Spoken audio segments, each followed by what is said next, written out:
Belina.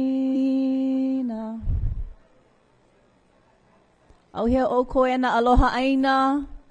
Mai kamoko kiawe a hiki ka velo ele hua. Aloha mai kako. Aloha no. I'm just doing a couple of announcements as you continue to get settled. We're going to start formally very soon. As you can see, I'm sure everyone was looking for the tea and looking for the coffee and the water. It's there on the Makai side of the room. There's some mea'ai, beautifully presented for your nourishment here on the Mauka side of this hale. Just wanted to let you folks know, friends, open access to information is so important to all of us. Eo? Eo. So I wanted to let you know that this morning's sessions are being live streamed on Facebook by OEV TV. Mahalo to our Hoaloha or Ohana at OEV TV from now until 11:30, from the protocol opening till 11:30 a.m. It will also be cross-posted and live streamed by several of our partner organizations, including Vai Vai Collective, Hi-Fi, and others. Feel free to share the links with your colleagues and communities you serve. If you need a little bit of help of how to share those links, we have an entire communications team out in the back, in the back, Pa'akai Communications, as well as OETB. They're happy to help you out. I'm sure there are lots of Gen Zers over here and that can help that situation as well. Totally, right? So if you know of anyone who's unable to attend the summit today for whatever reasons, please send them a text or let them know, or email them, let them know that they can tune in this morning via OEV TV's live stream. Thanks so much. Please make sure that you have some nourishment on either side of the hale, and we will be starting and commencing our beautiful gathering shortly. Mahalo nui.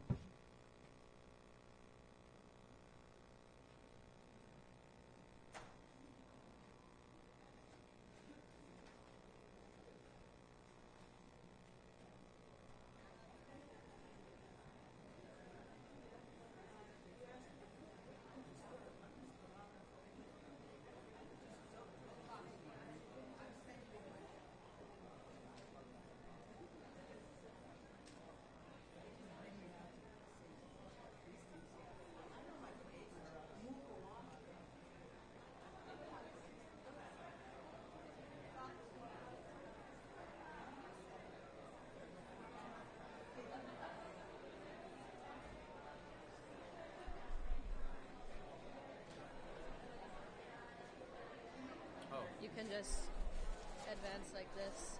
Okay. If you want to show Mahina as well. But that's...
Aloha mai kako, aloha. I'm Mainette Kapiahiokalani Ani Benham, the chancellor here at the University of Hawaii, West Oahu. And on behalf of our West Oahu Ohana, I would like to extend a very, very warm aloha to each and every one of you. I'd like to first of all mahalo our band of Oli, our Oli band, led by Dr. Manu Meyer. And also all of the folks who put this special event together, all of the University of Hawaii West Oahu staff and faculty whose very helpful hands have made this event happen for all of you today. I wanted to share with you a thought that will hopefully stay with you over the next 2 days. When I returned to Hawaii in 2008 as the inaugural dean of Hawaii Nui Akea School of Hawaiian Knowledge at UH Manoa, there was a lot of reconnecting that I needed to do. And there were key people in my life that helped me to reconnect to this Aina and to my ancestry. I remember on August the 1st, 2008, showing up at the older side of Ma'o Organic Farms and being introduced to Kukui and Gary Mauna Kea IV. And just being in their presence and feeling their passion for stewardship, for engaging young people, for creating a real intergenerational learning community that was grounded on Aina, on food, on health and well-being of their entire community on the Leeward Coast. I was also touched and mentored by Makahiapo Cashman, head of Kapapalo'io Kanewai.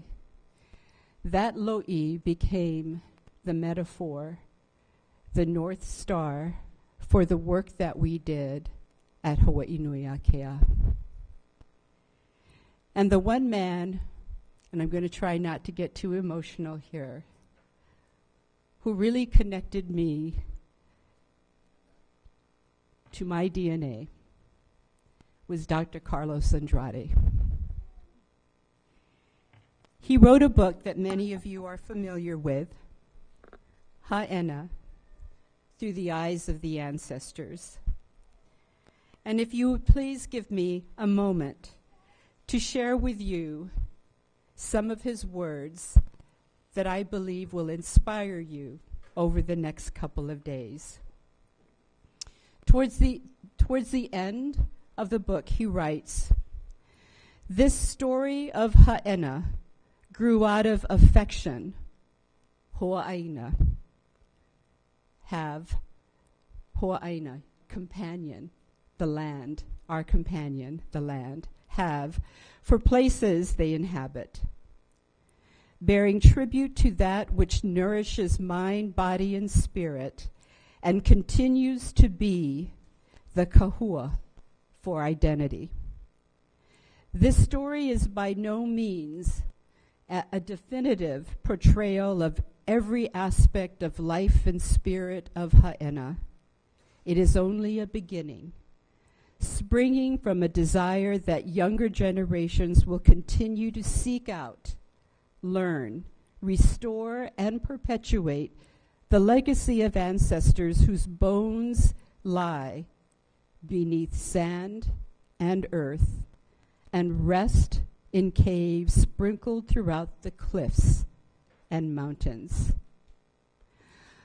I also hope that Oiwi of other places in Hawaii will seek out their own storied places on the islands of their birth, thereby strengthening their own connections to Papahanaumoku, the Earth Mother, and to the Sky Father Wakea, and to our elder siblings, the islands themselves.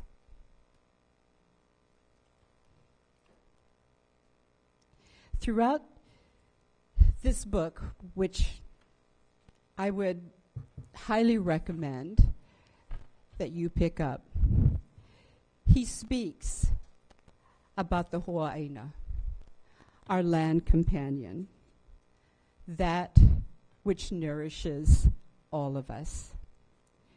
Over the next couple of days, I hope that you each open up your hearts and your minds, dream, wonder, push each other, challenge, be uncomfortable, ask the questions, and leave here knowing what you need to do next. At the end of every graduation, we just held our fall graduation on Saturday, I always say to the graduates, you are your ancestors' wildest dreams. And in fact, many of you are your ancestors' dreams. But I'd like to challenge you right now, and I'd like you to think about what sort of ancestor are you going to be? That's your challenge over the next 2 days. Welcome, and I wish for you a wonderful 2-day summit. Aloha.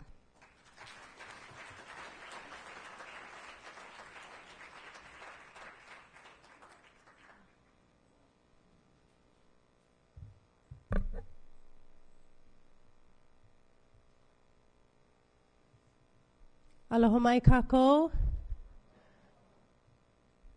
Velina mai. Welcome to the Hawaii Food Systems Summit at the University of Hawaii, West Oahu.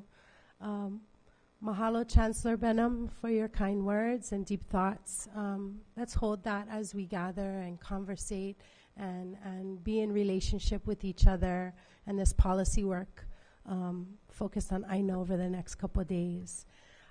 My name is Lorian Baird Hokuli'i Haufrich Nas, a.k.a. Lala Nas. And as a Keikio Ka'aina o Honu'uli'uli, I humbly and excitedly welcome you to Moku o Ewa, my beloved homeland. I am honored to be your MC for today alongside my tita Mahina Paishan. And I want to acknowledge the many hands, hearts, and ha, or breasts that went into actualizing this gathering. It's no small task, and I'm continually awed by the rigor, commitment, and audacious will and undying aloha you have in culminating meaningful and relevant ways to gather for the betterment of our people in place. Just a quick overview for folks that may not be familiar with Hawaii Food Systems Summit. In January, we gathered, about 100 of us, to address the underperformance and vulnerability of Hawaii's food systems. We represented multiple counties, sectors, and interest groups that gathered at the same place to discuss and prioritize the state, county, and federal policies needed to bolster the growing movement to transform Hawaii's food systems, to ideally ensure health, equity, resilience, and natural resource sustainability. We're returning almost a year later today, reconvening stakeholders from across the island to learn and share priorities for food policy in advance of the 2024 legislative session. And as we bring our focus towards the many food and agriculture issues facing Hawaii, the need for a comprehensive food systems plan, including strategies for building food systems resilience and so for today's agenda, mahalo Auntie Manu for your beautiful grounding and Oli. We'll be having messages from Paula Daniels and Celeste Connors, followed by a legislators forum with Senator Mike Gabbard, Representative Kirsten Kahaloa, and Senator Donovan Dela Cruz. And then what I know will be an informative and powerful sharing of mana'o by dear friend Dexter Kishida. Followed by one of our policy workshopping sessions. This is where you folks are going to bring your brilliance and mana'o into this space. for the day. Before we go on break, and for lunch today, we have Ono Ono Mea'ai, provided by none other than Kamoa's Kitchen. And after lunch, we'll get into part 2 of the policy workshopping session before we close the official programming of the day and open up Pauhana for those that want to hang out, talk story, and not sit in traffic. Just a few housekeeping. Restrooms are located outside to my left, behind here. Refreshments and water, as Mahina mentioned, are on Mauka and Makai sides of the back of the room. Feel free to get up, move, stretch, mingle when can and when appropriate. And any questions that you have can be directed to the registration table at the back of the room or outside. And please stop by. We do have some information booths, tables outside with some really ono info around food initiatives taking place. So on your break or coming back from the bathroom, feel free to talk story and check that out.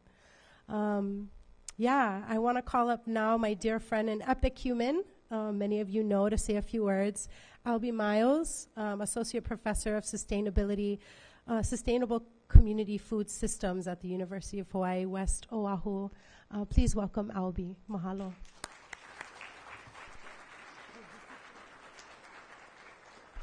Aloha, everybody. What I wanted to do was just really first thank a couple of key organizations and people who enabled this event to take place. First, the W.K. Kellogg Foundation has provided generous support for this summit, along with the Stubsky Foundation. Some of you are here on travel scholarships based on the generous support from the Stubsky Foundation.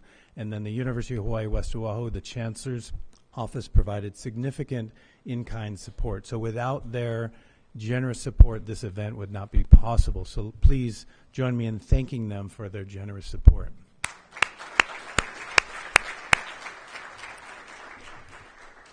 I also wanted to say a few things about the nature of this summit and why a Hawaii Food System Summit.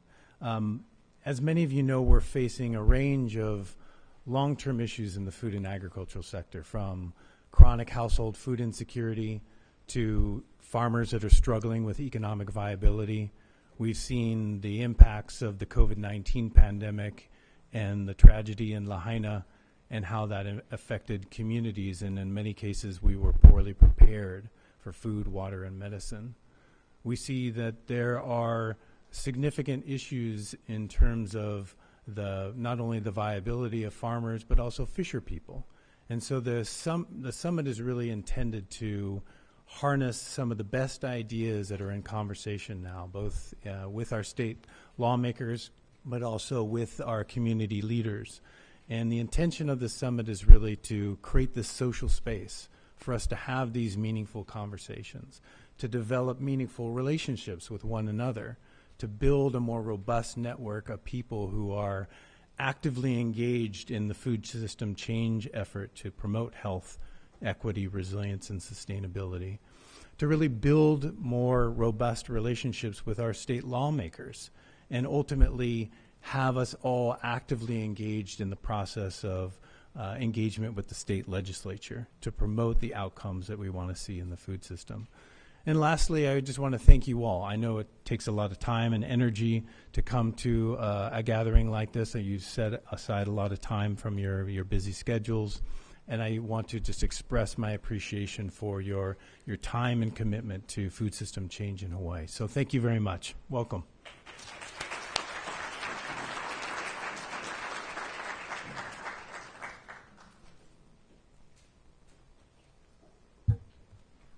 Mahalo nui, Albie. All right. Next on our list, to say a few words, I have the honor of introducing Paula Daniels. Paula is the co-founder in residence and chief of What's Next at the Center for Good Food Purchasing, as well as creator and host of 30% Project podcast. Download it if you haven't yet. So without further ado, please welcome Paula Daniels.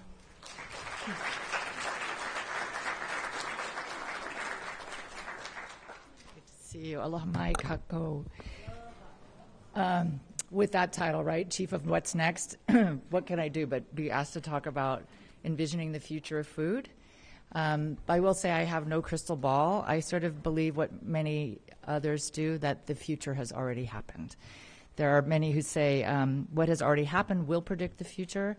And so I think today I would like to just go through a few things that I see emerging in the work that I've been doing around the world, in California and some in Hawaii. Many of these ideas are things that are already in play here in Hawaii, and may even be led from here around the world in many ways that the rest of the world could only learn from us maybe sooner rather than later. So hopefully it's all food for thought for the next few days. And I have to say it is such a privilege to be here with you in this planning process. I was happy to be here. Let's see, I got to figure out how to make this work. Just goes like this? No. No? What do I do? And then, oh, okay, that's me. That's you. Okay, there's my slides. Thank you. I think I'm not going to use this. I'm going to use this.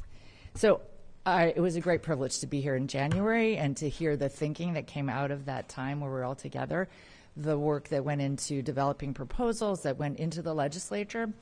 Some got some traction, some didn't, but some ideas are seeded that can, continue to move forward. And here we are again about 11 months later, getting a little earlier start. Hopefully this is better for the legislative folks, to get an advance peek at what we might be thinking about. But how do we build on what we've done before? And today I'd like to just offer you a few examples of things that are going on around the world that might be helpful to think about. So I'm going to start by grounding us in what we already know, but it's worth just reminding ourselves about that what we're talking about are food systems. So that's different from only thinking about agricultural production, only thinking about health. All those issues are important to think of by themselves. But those of us who are looking at things as systems, and that's what this summit is, right, about systems, need to look at it as a whole and as an interdependent whole. So this is an image from the Oxford Martin program on the future of food, and it shows what are the different socioeconomic drivers that create the system that you have to look at in the ways that they interact. That's the key aspect of looking at something as a system. And as we all, I think, accept, because we're here to think about how to build a future food, how to build a better food system, how to transform a food system, where are we now? So I think we know that it's a little bit, maybe a lot, actually quite a bit out of balance. So here are some of the known impacts of the globalized food system that we would call externalized or negative impacts of the food system. The negative impacts are in every one of the areas that the food system draws from and touches. So we know that there are lots of disproportionate negative impacts on health and nutrition, on the environment, on worker health and well-being. 5 out of 8 of the worst paying jobs in the U.S. are in the food system. And that obviously a lot of us are aware of what's the impact is on local economies and then on animals and their well-being, as well as how that impacts the environment as well. I was part of a study that was done in 2021 on the true cost of the U.S. food system. True cost basically means we are going to find out what the negative externalized impacts are. Those are the impacts of the food system. And we spent a lot of time looking at what has been those drivers, so those drivers I showed you before kind of show up in this same report to look at all the different attributes of the system and what are the negative impacts that have happened. So we spent some time characterizing what those attributes are in human health, the environment, and biodiversity, animal welfare, resilience, like economic resilience, and livelihoods. And this is what we found in the study. The whole U.S. food system is about a $1.1 trillion system, and yet the negative impacts are twice that, right? So the money we're spending on food is creating twice that same amount on negative externalized impacts. So let me break this down for you. The column on the right is the total. On the left, the 3 columns under human health show that for every dollar spent in the food system, the same amount of negative impacts happen in human health. There's the costs of dietary problems, chronic diseases, food insecurity, and the impact of pollution on human health. Then in the environment, if you combine environment and biodiversity, again, almost $900 billion worth of negative externalized impacts, GHG emissions, water use, soil erosion, land use, pollution. You all know this already because you're here, but these are some numbers that really illustrate the magnitude, right? And then livelihoods, can't overlook that at all. The workers in the food system, I already mentioned to you, the issues on child labor. There's child labor in chicken processing. It's insane. Why are they doing this? Because they want things to be cheap and abundant. So we sort of get caught in that trap of cheap, but cheap has its costs, right? Cheap comes at a cost. It has these externalized costs.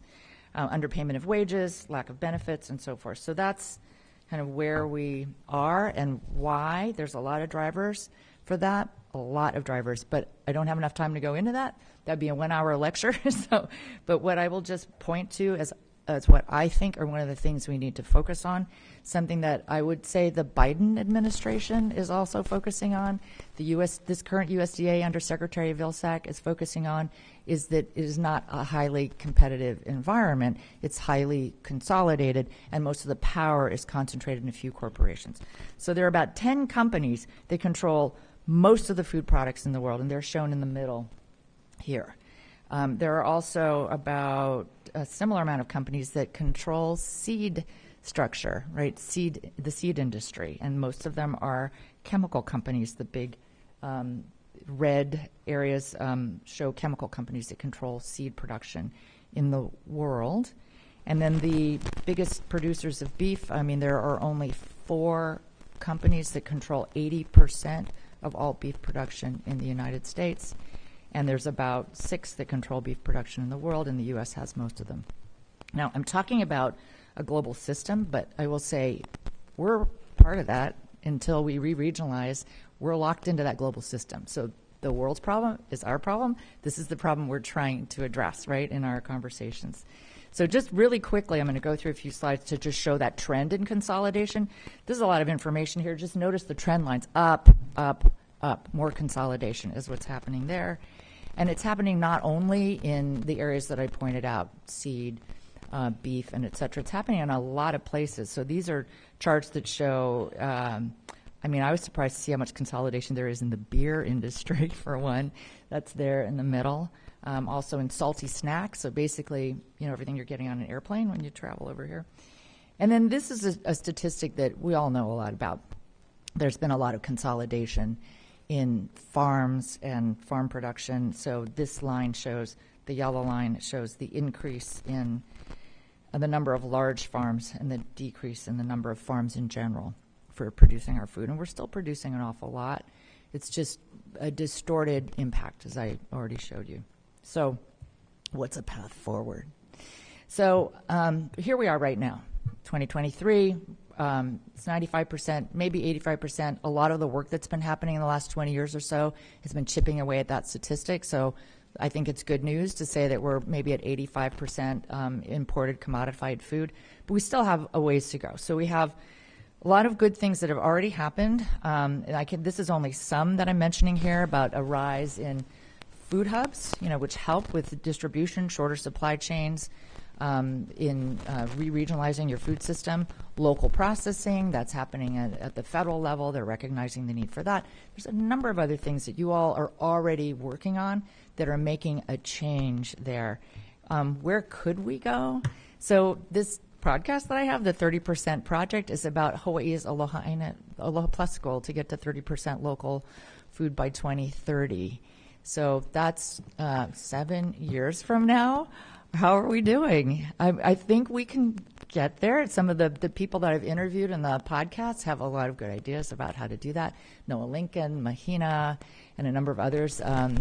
Harmony and Saleh Azizi were also interviewed. So there's a lot of information there for that. But what are the ways that we can sort of double down on where we are? I think we're going to talk about that over the next couple of days. But let me talk a little bit again about other examples from around the world that maybe we can draw on as we think through what the things are that we need to do to get there. And then what's beyond? Something to think about. So system change. There's lots of thinkers about system change, and I think we have some amazing thinkers in Hawaii that will, speak to you about how to do that too. But this is a person, John Kania, who's really well known around the country, if not the world, for his thinking on systems change. And what he emphasizes a lot, so is that orange triangle at the bottom, that everything you do is going to be built on the transformational change around mental models and about relationship changes. So in his way of thinking, you can have policies, that's important, but unless you have all these other mindsets change and you have the relationships that are going to implement the policies, going to take them to heart, make it happen, it's not going to be balanced well. It's not going to work out as well. So the policy needs to come from those ideas and needs to embed those ideas and move those forward. Basically shifting the conditions that are holding the problems in place, moving from business as usual to something different. So what do we have that we can look at? We have a start in sustainable food systems, thinking that the UN has already developed. So there are sustainable development goals. I'm assuming you all kind of know what they are. They're international agreements on sustainable development. But food systems are at the intersectional heart of all of them. And that thinking is known now. So this is a chart that was created by The Economist, the United Kingdom publication called The Economist, the intelligence unit, as well as the Barilla Center for Food and Nutrition. That's a well-known foundation in Italy, and they're trying to make changes from there and have supported a lot of global efforts along those lines. So this is how they're depicting it. So again, this is let's start shifting the mental model. One of the things I always run into is folks thinking, oh, we'll fix this one thing and we're done. So, no. So we've got to start looking at how it all intersects and start fixing those interdependent pieces is what I think is an important shift in the mental model. There's also, the UN has also put forward their thinking about agroecology. And they have a page, like they have a whole website that they put up about 4 years ago, dedicated to agroecology and the 10 elements of agroecology. I think as you think, we go through this, you'll see how familiar this sounds, because I think a lot of this is already embedded in our thinking here. But they have a frame, and it's international, that is agroecology is what we're talking about with food systems, a holistic and integrated approach. It applies ecological and social concepts to the design and management of sustainable agriculture and food systems. And I won't go into this in a lot of detail, but again, this will be familiar. One of the things is the circular and solidarity economy. Yesterday there was a fantastic conference that Kamu Enos put forward, on the circular economy. It was really very interesting and important, so this is a key part of this, as well as all the other aspects on co-creation, sharing of knowledge, human social values, responsible governance, that means participatory governance, as well as all the ecological aspects. And it kind of interlocks here. I will say this is quite a movement. There's a lot in this area. It is a more and more urgent call and a more coherent and clarifying call in what I'm seeing. So it's more than a technical fix. It's a framework for transformation. So again, mental model shift. Maybe we start calling it agroecology. Maybe we call it Aloha Aina, which I would say is the same thing. There's also Oliver De Schutter was the UN Special Rapporteur on the Right to Food, and he's got a book out last year, I think it was, called Food as Commons. Again, some familiar thoughts here. For centuries, food was cultivated in common, considered mythological or sacred. But we're talking about this going to the global stage, is what the thinking is that's trying to be spread now around the world. And an important part here is food should be considered an essential resource, a social mandate, and not a private commoditized attribute to food. There's a Global Alliance for the Future of Food. These are the members. Their call of business as usual is no longer an option. The future of food is at stake. They talk about food systems and have a description of that in the same way that we just talked about. Do not be limited by what seems possible now. Think about what is possible in the future. They have their 7 calls to transform food systems. I'm running short on time, so I'm not going to go through this all. But let's say it's going to resonate with what I already mentioned to you. I want to quickly run through some examples from around the world. There's an example in South America that in their in Nicaragua, in their constitution, they have a guaranteed right to food, a guaranteed of the citizens to have a healthy environment. They express, they talk about the human-rural equilibrium, And they have a law promoting agroecological and organic production, which includes, here's a new idea, agricultural zoning. So this, I'm going to give you a few more examples of that. Agricultural zoning, which includes protection of workers and the environment. Because of their laws in Nicaragua, including this idea of zoning, which I'll talk about again in a couple of seconds, their farms grow 80% of the food for the entire country. So they've done a lot of work to protect their system, and they do it on 40% of the soil for farming. In Brazil, they also have zoning. So they have a multi-factor analysis that they require of agricultural land to determine whether it's suitable for farming expansion and for what type. So they mostly are doing zoning for sugarcane production and palm oil production. So it's more of a incremental move toward how do we manage for that type of monoculture cropping, but they're still trying to manage for it. And in Venezuela, they also have laws around indigenous knowledge and recognizing indigenous knowledge in Venezuela. Went the wrong way. And then in Mali, which is a country in West Africa, they also have zoning.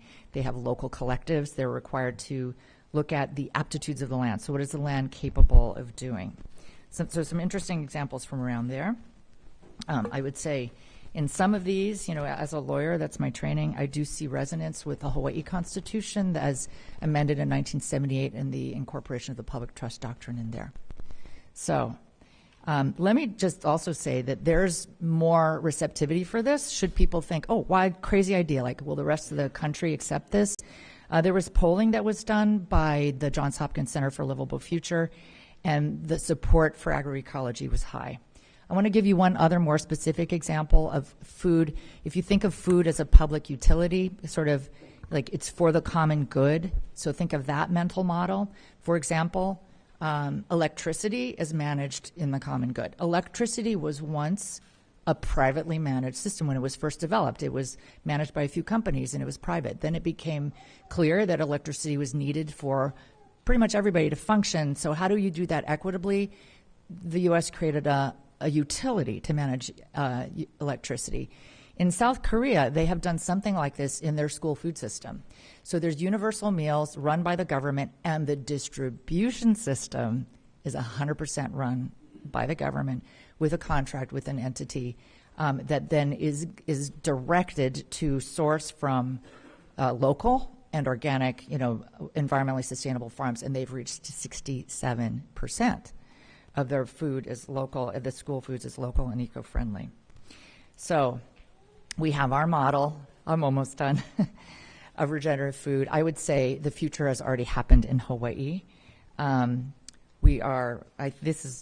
was going to quote from Kamuela Enos here in his thinking about the practice of our ancestors, if applied in contemporary times, being allowed to be deployed for contemporary structures, keeping ancestral frameworks and intentionality, invariably will be considered innovation. I think the future has happened here in Hawaii. We're moving some ideas forward through some advocacy on the Farm Bill to get a recognition in the Farm Bill in the conservation title for traditional ecological knowledge. And I would say, got to wrap up, we're already doing what's supposed to be happening here. This is an example from the Hawaii Good Food Alliance, the Food Hub Hui's, some forward thinking, and I think in the future we may have agroecology and aloha aina as the norm. Mahalo. I'll leave it there. I'll take the clicker. Perfect. Thank you so much, Paula. Paula, she is a native daughter of Kula Maui, also raised on this island. I've come to know her for the past couple of years, and I'm just such a fan. Thank you for your leadership in all the spaces and places that you walk. And let's continue to do the good work together. Friends, I realize that I think the volume is a little low, so I'm going to try and bring it up a bit. It's up. Okay, great. Mahalo. Wala mai. Okay. Also, as folks are coming in, can we just please help them? If you have an empty seat at your table, please just, help and be gracious and welcoming and let folks know that there are some open seats. It's a nice full crowd.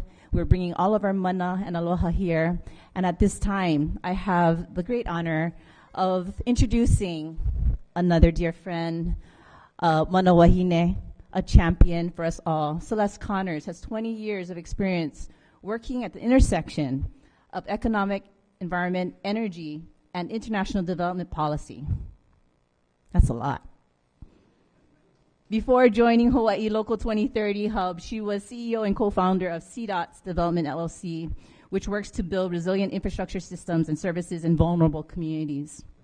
Celeste previously served as Director for Environment and Climate Change at the National Security Council and National Economic Council in the White House, where she helped shape the administration's climate and energy policies, including the Sustainable Development Goals, SDGs. Prior to joining the White House under President Obama's administration, Celeste served as diplomat in Saudi Arabia, Greece, and Germany.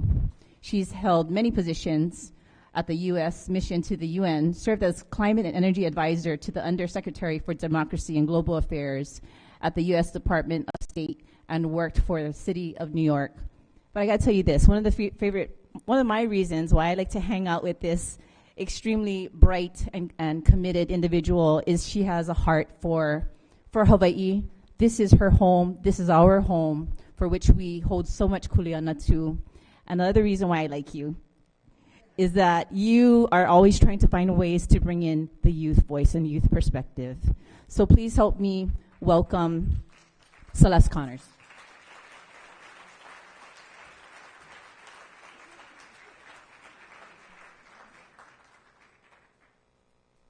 Okay, you want to be liked by Mahina. That's the goal for today. So aloha. I'm very excited to be with you here today. I think Paula did all the work for me. She introduced SDGs. Let me also make sure that I can figure this out. Good, okay. So as Mahina said, I'm from Kailua, Oahu. Grew up here but spent a lot of time away overseas, and in that capacity never really thought I had a pathway home. But I was really lucky to find my way home and work with amazing people, many of whom are here that I've been working with for quite a while. I'm with Hawaii Green Growth. I want to acknowledge my colleagues who are here with me, Dylan and Mandy and Elena over there, so I hope you have a chance to interact with them today. So I'll tell you a little bit about what we do. Paula talked a little about the SDGs already and Hawaii's Aloha Plus Challenge, which is great. So Hawaii Green Growth organization that we're part of, we're a public-private partnership, which includes government, civil society, and private sector. Launched over a decade ago in 2011 at the Asia Pacific Economic Cooperation Meeting, or APEC Summit, that took place in Honolulu under President Obama. But it also has another genealogy through Malama Hawaii and the movement and the early leaders that came before this announcement. And a lot of what this was based on the idea that Hawaii is rich with models and resources grounded in Native Hawaiian indigenous knowledge and systems thinking. So this is a snapshot of some of the partners. You might be on there. If not, you have to join our network. What do? We, as a public-private partnership, convene our network, but we engage our political leaders, which I'm delighted to see many of them here today that we'll be talking about. And it's the idea of identifying local goals. We talked about the global goals and the local goals. We need public-private partnerships. It's a kako effort to do what we need to do. We talked about systems change, and everybody here, I'm sure, is a systems thinker. We also need to measure our progress. We need transparency and accountability, so our team manages with our colleagues at the state and county and private sector and civil society our 2030 goals on an open data dashboard. And we actually need action. So most importantly, we need action. So the 4 pillars, these are the 4 pillars of the things that we actually do. But I want to skip ahead to get to this point. Because of our work collectively over the years, the United Nations actually acknowledged Hawaii as a model for sustainability in 2018. So I almost want to fast forward to my next slide. How many of you are familiar with the SDGs? Okay, wow, that's awesome. The Sustainable Development Goals. Those were agreed in 2015. Hawaii's model on the left was agreed in 2014. Now this is critically important because while we have this global framework, Hawaii had a model that was grounded, as I said, in indigenous knowledge and wisdoms and systems thinking prior to the global goals. And this is what actually got the recognition. So the United Nations now, in 2023, is scratching their head trying to figure out how are we going to achieve these goals by 2030. And the solution is clear. We need to go local. So contrary to the think global and act local, I challenge us to think local and act global. Because when you think local, you're connecting to your place, your community, your culture, your values. But the scale of the challenge is so extreme that we actually need to act globally. So think locally and act globally. So Hawaii's been recognized. We're the only hub in the United States. There are 8 in the world. And going back to this, so these global goals, climate change, I just got back from Dubai from the climate negotiations. Previously at the White House, I was in a room for 2 weeks negotiating 3 words, and that sucked. And that's not progress. Progress is all the stuff happening here and outside those halls, and I was really actually inspired coming back from the discussions. The negotiation, the outcome document is not perfect. One of the island leaders actually today described it as a canoe full of holes, but it's the only canoe you have, so you got to jump in and go. And that's not a great feeling to be leaving from that negotiation. But again, you're going to hear some real data trends from me today and what we're actually doing, but the hope as well. So within this framework, so the climate change is the challenge of our lifetime, according to the IPCC report. But in the IPCC report, it talks about the SDGs as the plan of action, right? So think about that. Think about this as a system, right? And the struggle will be in between these goals. That's the tension. That's the brackish water. Is it housing? Is it food? Right? Is it ecosystem restoration? So think about that tension throughout as systems thinkers. Think about our Aloha Plus Challenge goals through which all of these SDGs are actually realized. This is how we're actually tracking local food. So we do have a goal in the 6 Aloha Plus Challenge goals to double local food production. So again, going back here, the Aloha Plus Challenge, 6 statewide goals: local food, clean energy, smart sustainable communities, waste, workforce and education, agreed to by our mayors, the governor, the state legislator through resolution. Office of Hawaiian Affairs is another signatory, and a real kako effort, as I said. And so now we're tracking progress on the state.gov website. So actually, let me just give you some global statistics going back to this. How many of you, what percentage are we towards achieving the SDGs, do you think? 10%? 20%? I mean, it's 2023. We have to do this by 2030, right? How many, what percentage, oh, sorry, you really can't hear me, can you? So what percentage of the goals are we on track to achieve, the global goals? Okay, that's a little bit more negative than I would think. But we are regressing in some, for sure. Closer, a little bit higher. 15. Okay, very good. 15%. So actually, I'd say it's a mere 15% of the SDGs are on track, and nearly half, so 48%, of the targets show moderate or severe deviations. And over 1/3, so 37% of the targets have experienced no progress and have actually gone in the opposite direction below the 2015 baseline. So I just wanted to read that with you. So basically, with the food and agriculture related SDGs, it showed that in 2022, the proportion of the world's population facing chronic hunger was 9.2%, compared to 7% in 2015. So we're going in the wrong direction. Just note, at the recent climate meetings in Dubai, they did make a statement on declaration on sustainable agriculture, resilient food systems, and climate action that again recognizes this systems approach. Though it recognizes unprecedented adverse climate impacts are increasingly threatened by threatening the resilience of agriculture and food systems, as well as the ability of many, especially the most vulnerable, to produce and access food in the face of mounting hunger, malnutrition, and economic stresses. So basically, what are we tracking on the dashboard? The dashboard, as I said, we have a partnership with Esri. It's the largest company you've never heard of, or maybe you have. It's a leader in ArcGIS and geospatial mapping. So you actually can play around with the data. You can do story maps. This is on the state.gov website. These goals that we're tracking were informed by a multi-year, multi-stakeholder process across every county. They say you measure what matters, so you need to engage your communities to figure out what matters to our communities. And they're iterative. because the way that we operationalize our partnership is through a series of working groups that each convene quarterly. So join the Hawaii Green Growth, join these working groups. Are we tracking the best available data? What needs to be changed? But this is currently what we're tracking: local food production, labor and land resources, processing, distribution, consumption. So have a look at this. But this is on the left, right? On the right, you can actually see directly how this ties into the global goals. And I'll just give you one example, which I didn't plan to say today, but it gives me exactly the connection to the youth, right? We went to one of our school groups that were composting their food every lunchtime. And so the golf cart would come in, the kids would put their food in, they would compost it, they would sell it for a lot of money to the garden club on the weekends. And when we asked them where their data was, they showed us a whiteboard with 2 years of data. So we actually said we can take that data, we can put it on the dashboard.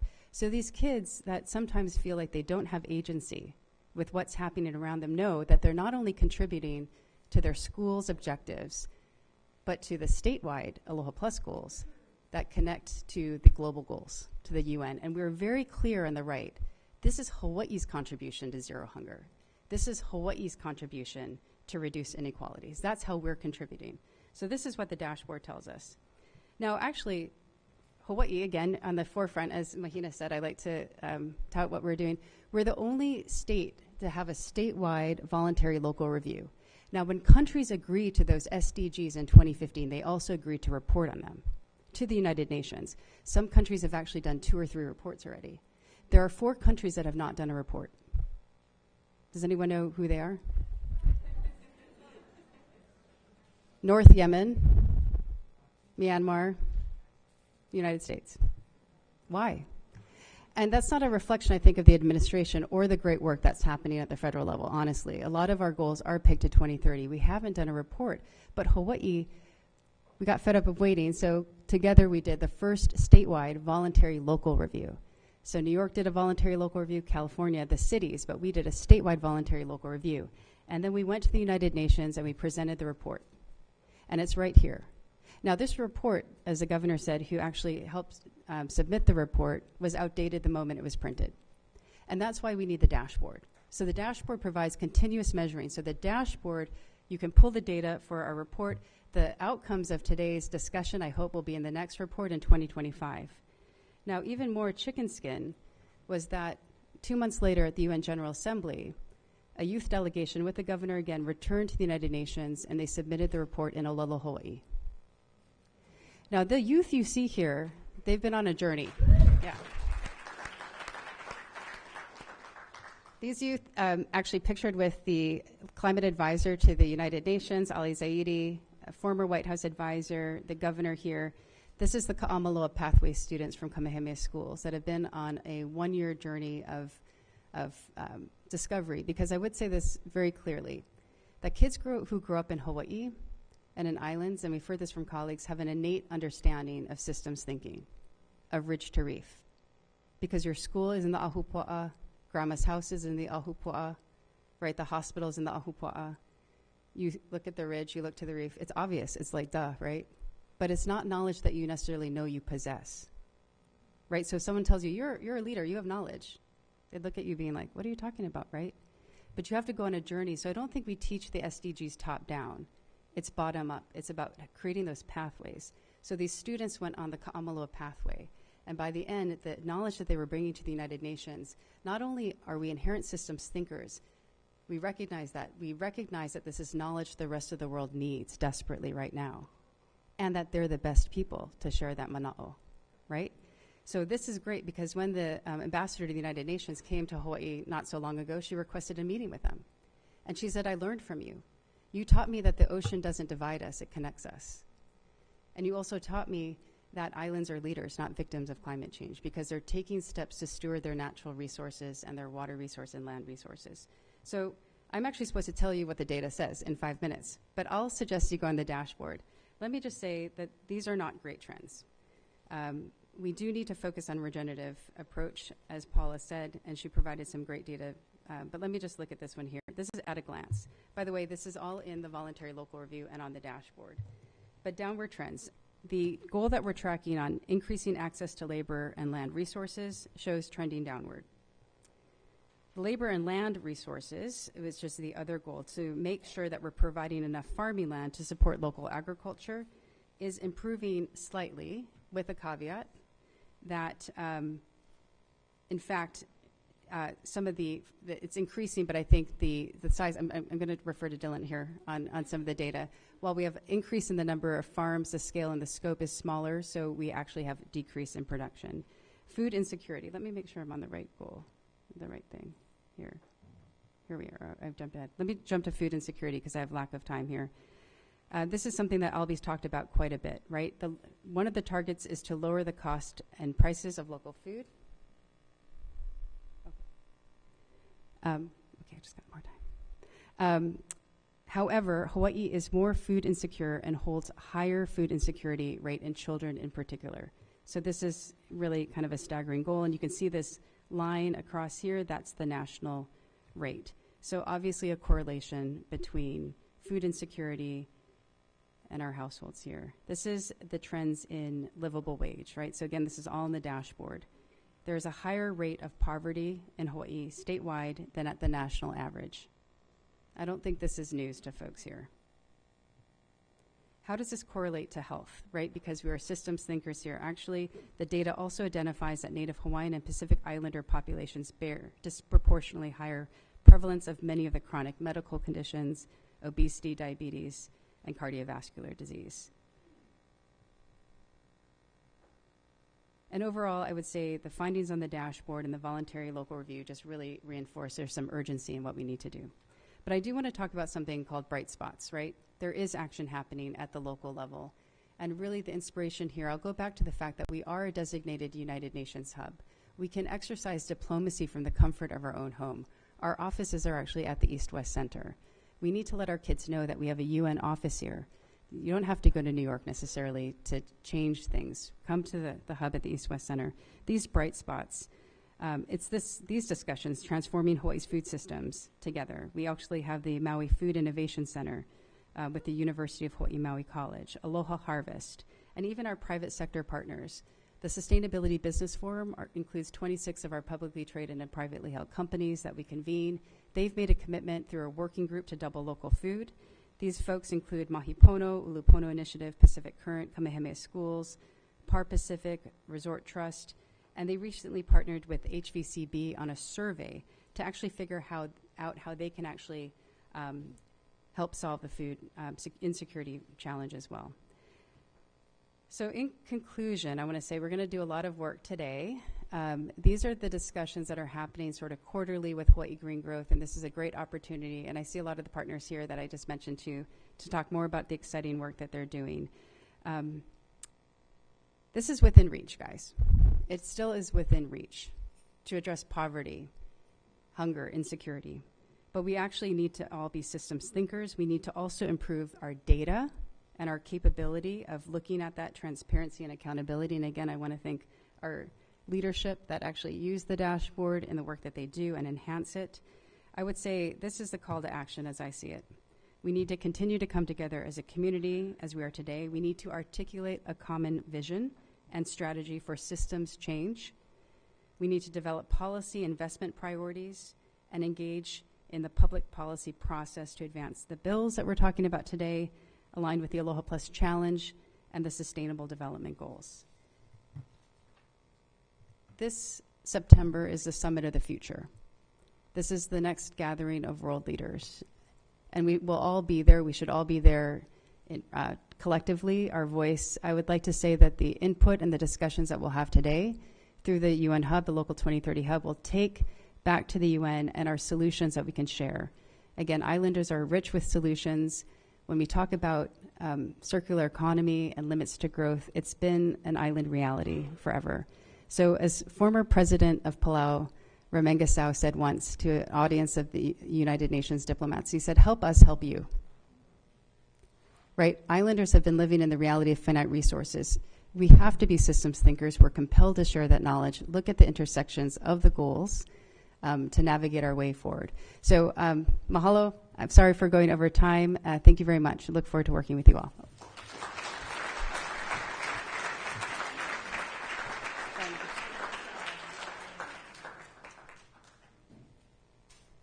You heard the call to action. Ho'olokahi, ho'olokahi, ho'olokahi ke aloha aina. Let's unify for our love for our aina, for all of our communities. And you heard Celeste and Paula that we have the solutions that Hawaii needs. Your neighbors, your communities, your colleagues have the solutions that we're all looking for. And certainly, the Ike Hawaii that sustains us is ready for us to re-articulate and to add to our systems thinking. So thank you. Thank you to our morning speakers. Right now, we're going to transition into our legislators forum. The purpose of this legislators forum is really an opportunity for 3 of our esteemed legislators to reflect and share some strategies for progress. So I'd like to please ask our Chair Gabbard to please join the table. Chair Donovan Dela Cruz to also join the table. And Representative Vice Chair Kirsten Kahaloa to please join the table.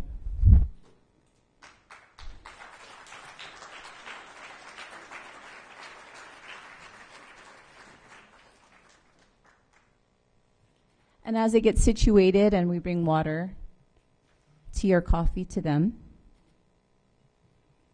I'd like to take this moment to introduce each of them, and then I'll be joining them on the table and helping to help moderate and move the conversation along. Friends, what I want to let you know is that we will have time, approximately 10 minutes to 15 minutes for Q&A, okay?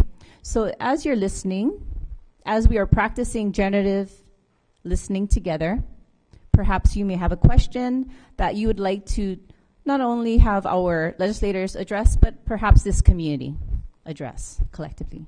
Thank you. So this morning, I'm going to introduce our legislators in the order for which they are invited to speak as well this morning.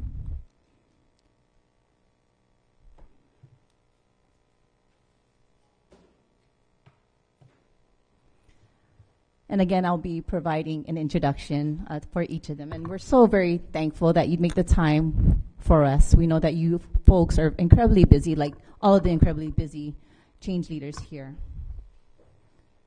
Here's a quote that really stuck with me. To me, being an elected official isn't about power and prestige.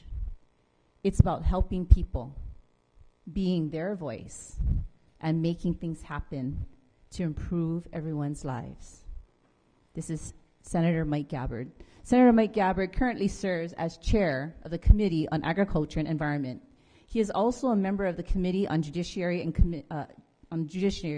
and Committee on Government Operations. He represents Hawaii's 21st Senatorial District, which includes Kapolei proper, Makakilo, Kalailoa, portions of Fernandez Village, and Ewa, and has served in Hawaii State Senate since 2006. Gabbard served on the Honolulu City Council from 2003 to 2005. He is of American Samoa, was born in American Samoa. Senator Gabbard and his wife, Carol, are blessed with 5 children, including former United States Representative Tulsi Gabbard. Next is Senator Donovan Dela Cruz. He is Senate Chair of the Senate Chair Committee on Ways and Means. Senator Donovan Dela Cruz is a proud kama'aina of Wahiawa and a graduate of Lelehua High School. He is a seasoned legislator serving on the Honolulu County Council from 2003 to 2010, for which he chaired the County Council for 4 of those 7 years. Donovan joined the Hawaii State Senate in 2010 and is current chair, Committee on Ways and Means. He represents District 17, which encompasses portions of Mililani Mauka, portions of Waipi'o, Launani Valley, Wahiawa, and Whitmore Village. Chair De La Cruz is also an active volunteer, serving on a number of community nonprofit boards and advisory groups. And in his spare time, Chair De La Cruz also owns and operates a small local agribusiness. And finally, we're going to hear from a personal friend of mine, Representative Kirsten Kahaloa, House Committee Vice Chair on Agriculture and Food Systems. Representative Kirsten Kahaloa has dedicated her career to improving the well-being of our communities. Now she's in her she's entering into her second term at the State House, representing Kona's new District 6, parts of Kailua, Tuhonaunau. Kirsten's work and passion has always centered around education and advocacy for the community. Combination of her experience and her commitment makes her the most qualified candidate to represent dear Kona, West Hawaii, where I also live, West Hawaii's newest district. Representative Kahaloa serves as Vice Chair, as I've mentioned, on the House Committee on Agriculture and Food Systems, is also a member of the House Committees on Energy and Environmental Protection, as well as Finance. In addition, Kirsten is a proud supporter of Olelo Hawaii revitalization and is a parent of a keiki that attends Kekula o Samuel Manaia Kalani Kamakau. Please help me welcome our legislative leaders to our gathering today.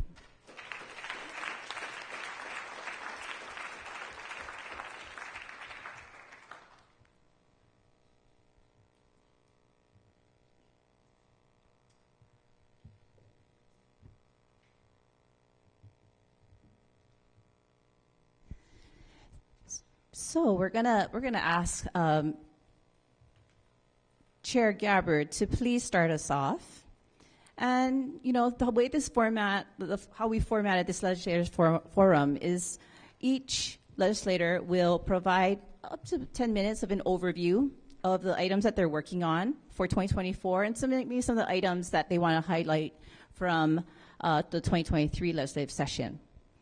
So each will be covering a range of these questions, and we'll have time for additional questions of interest and perhaps interests, different topics that you'd like to bring forward. So in general, here are some of the questions that they will be speaking to. Who are you and your role as chair of your particular chair or vice chair of your committee? How can we, as a diverse network of food system stakeholders, better work together with you and your staff to support an agenda of meaningful food system change? What happened last year regarding your relevant legislative priorities as it relates to food system planning and food systems change? What might be your food and agriculture priorities for 2024? And finally, what can we as constituents do to ensure the success of progressive food system legislation in 2024? Chair Gabbard, thank you for starting us off. Hello, mai kako. Chilly. It's 69 degrees this morning when I woke up in Kalailoa. Almost sweater weather. I guess it's going to get in the mid-60s next week. But first I want to say mahalo nui to the Hawaii Public Health Institute and all the partners involved in this amazing collaborative statewide project, and that is transforming Hawaii's food system together. So badly needed, as we all know, and the fact that we're all here talking story about these issues and solutions, really. So as far as who am I, some background, quick background. I'm a former high school English teacher. Let's see, what else? Guidance counselor at a community college, a dean at a community college, and then former tennis pro, small business owner, and somehow or other I got into politics. Actually, it was my wife Carol. She got elected to the school board in 2000. Tulsi got elected to the House of Representatives in 2002, and that was the same year I got elected to the Honolulu City Council, representing District 1. And basically our motivation was we got tired of throwing things at the TV set during the evening news saying, why those damn politicians? We wanted to so we got involved in the process, right? That's what we decided to do.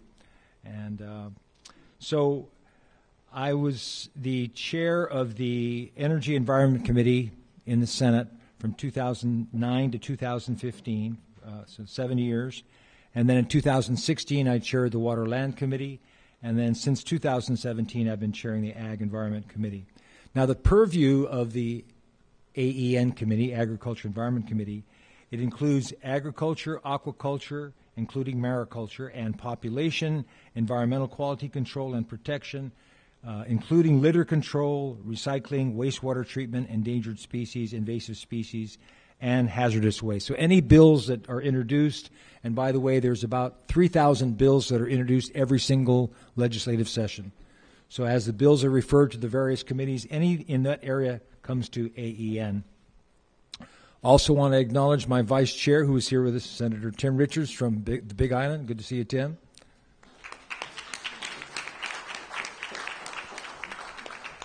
And so the 2024 session will be my 8th year chairing AEN.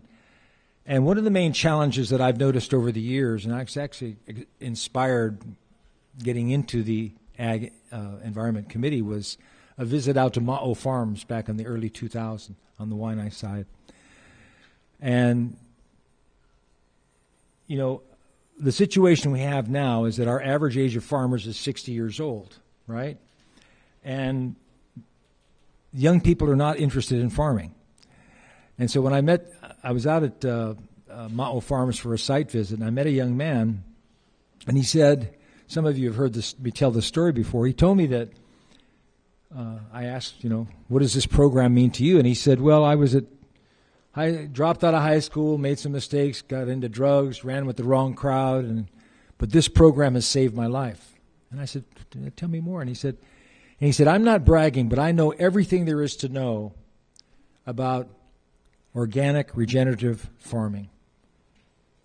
And what I want to do now with my life is to serve the people of my community. Instead of having them go down to Costco or Safeway to buy their fruits and veggies, I want them to buy out of the back of my truck on Saturday mornings at the farmer's market.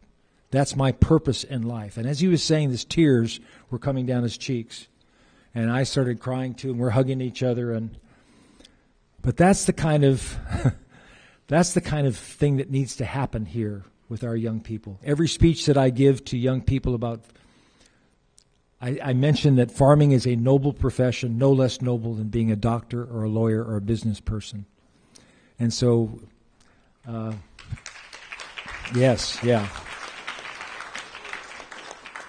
And so, as far as what's going to happen this session, I'm looking forward to it. Some of you don't know this, but sometimes bills that are introduced take as many as 4 to 5 years to get passed.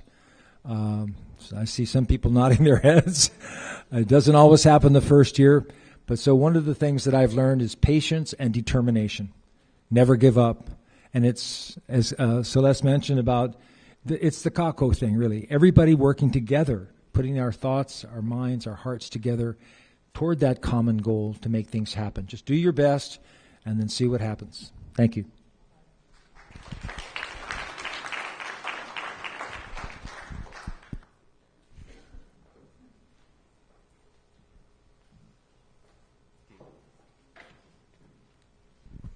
Thank you for allowing me to be here. So I've been on the city council, I've been in the state senate. When I was on the council, we created the agricultural specialist position within the city because at that point the city didn't have any advocate for it. And a lot of the farmers had a difficult time going through DPP, trying to get grants, trying to do all the... So they needed somebody to be their advocate within the city to help them go through the process. So that's something that we created back then. And we really tried hard to make sure that farmers could have affordable property tax rates. So that was quite of those issues we were trying to deal with back then. Since I got to the Senate, with the help of my colleagues in the House, we were able to purchase over 4,000 acres of ag land in central Oahu. And crossing our fingers, hopefully the state will be able to acquire the Dole irrigation system in central Oahu, which would include Lake Wilson and the entire irrigation system from Wahiawa all the way down, spanning from Mokuleia to Waimea Bay. So when we talk about helping farmers, if we don't have infrastructure for them, we don't have water, we don't have affordable electricity, it's going to be difficult. And there are so many variables that the farmer has to deal with. And it's prices are constantly changing, costs are constantly changing. How do we help stabilize things so that they can actually have a business plan and create revenue? So this is something that we've been working on in Wahiawa. It's not for everybody, but there is potential. Oh, let me go back. Sorry. Oh, wait, was that the one?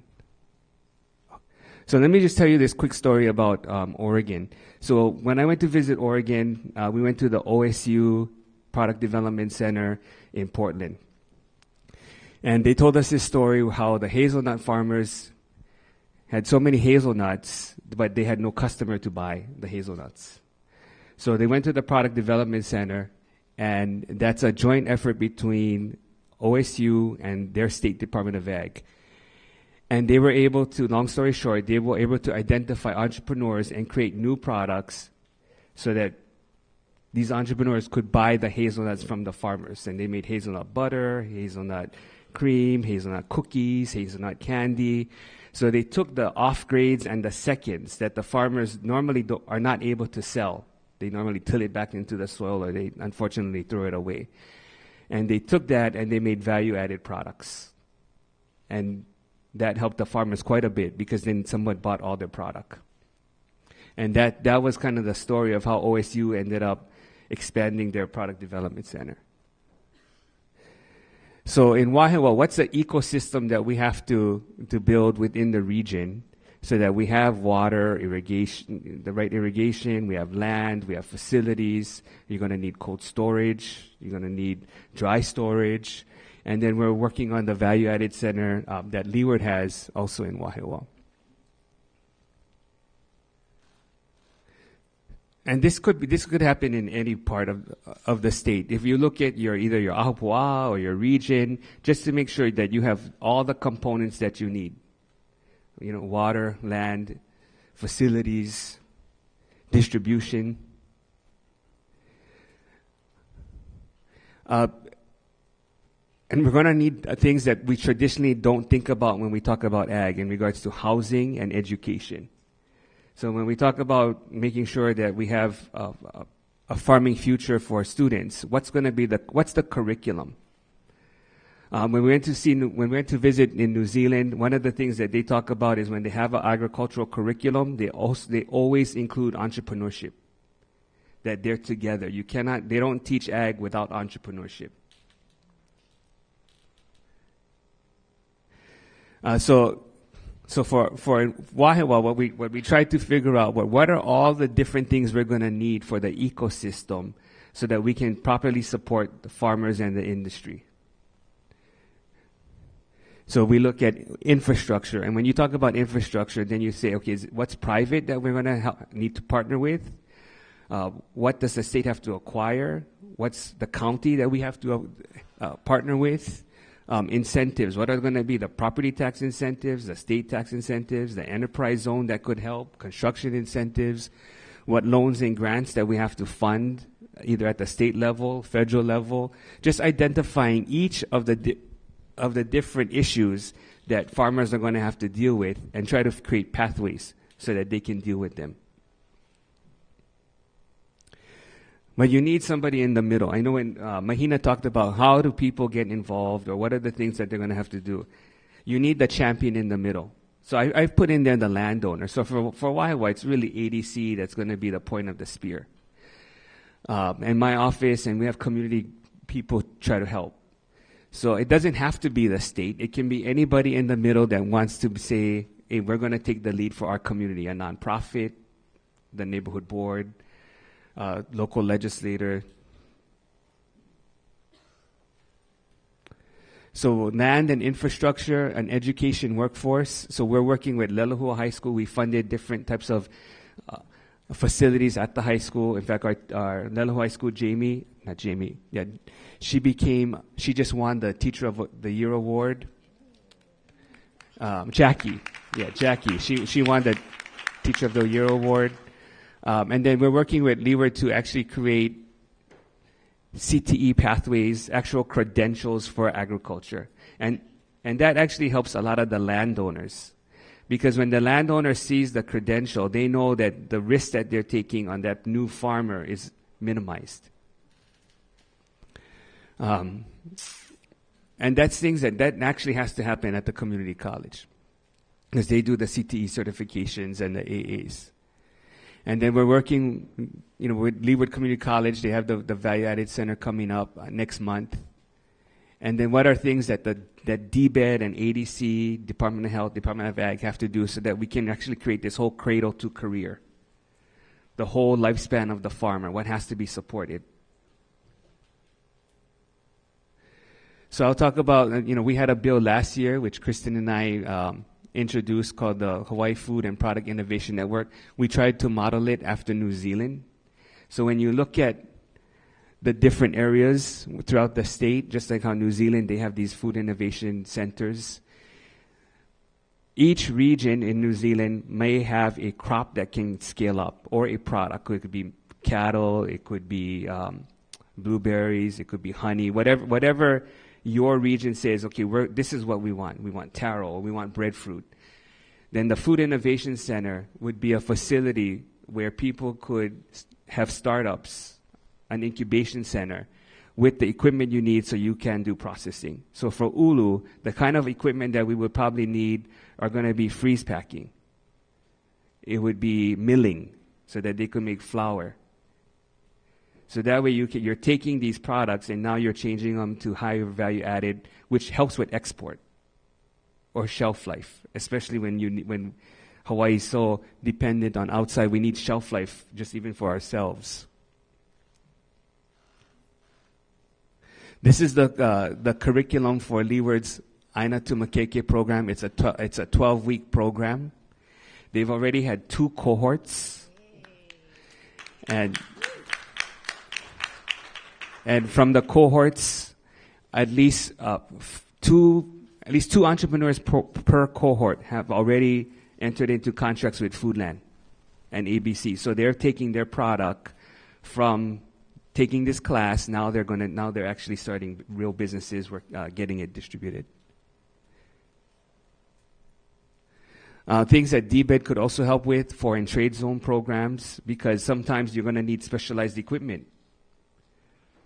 And so that has to be flown in. Unfortunately, it's difficult to get a lot of these specialized equipment, and you're probably going to have to get them sometimes from another country. So having the foreign trade zone program help you reduce costs could definitely help. I'll give you a quick example just from even myself. So when Mahina talked about, we have a small 1-acre mamaki farm in Kunia. And so I had to buy a milling machine for the mamaki. And I ended up, the only place I could get it was Canada. So they had to build the machine and then send it over. It took about 6 months. Then I had to get a tea bagging machine. I should have brought. Okay, the only place that I ended up identifying where we could get a tea bag, there was India, there was China, there was Japan, there was Taiwan. We ended up with Taiwan. It took about 8 months to build, and we had to ship it through LA. There's no tea bagging machine in the country, in the U.S., so we had to go out of country to build it.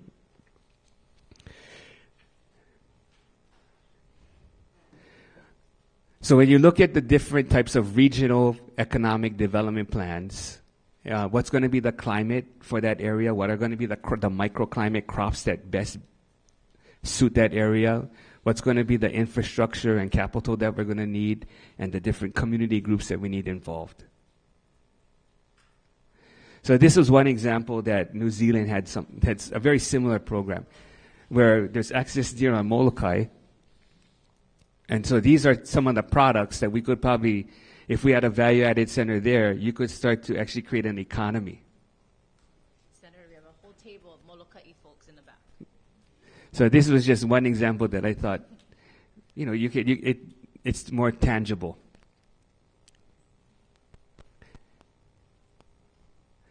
So it goes back to this mapping and then figuring out in your region, your town, your district, your ahua, how do we, what pieces of the puzzle do we have and what do we have to supplement? So thank you.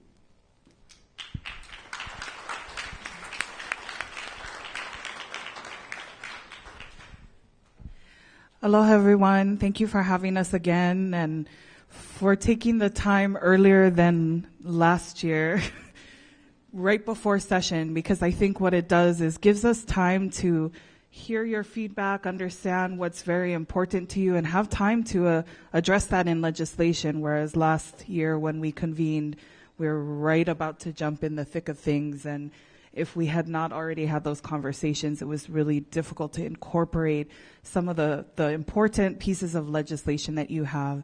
Again, I am Kirsten Kahaloa. I'm the vice chair of the Committee on Agriculture and Food Systems.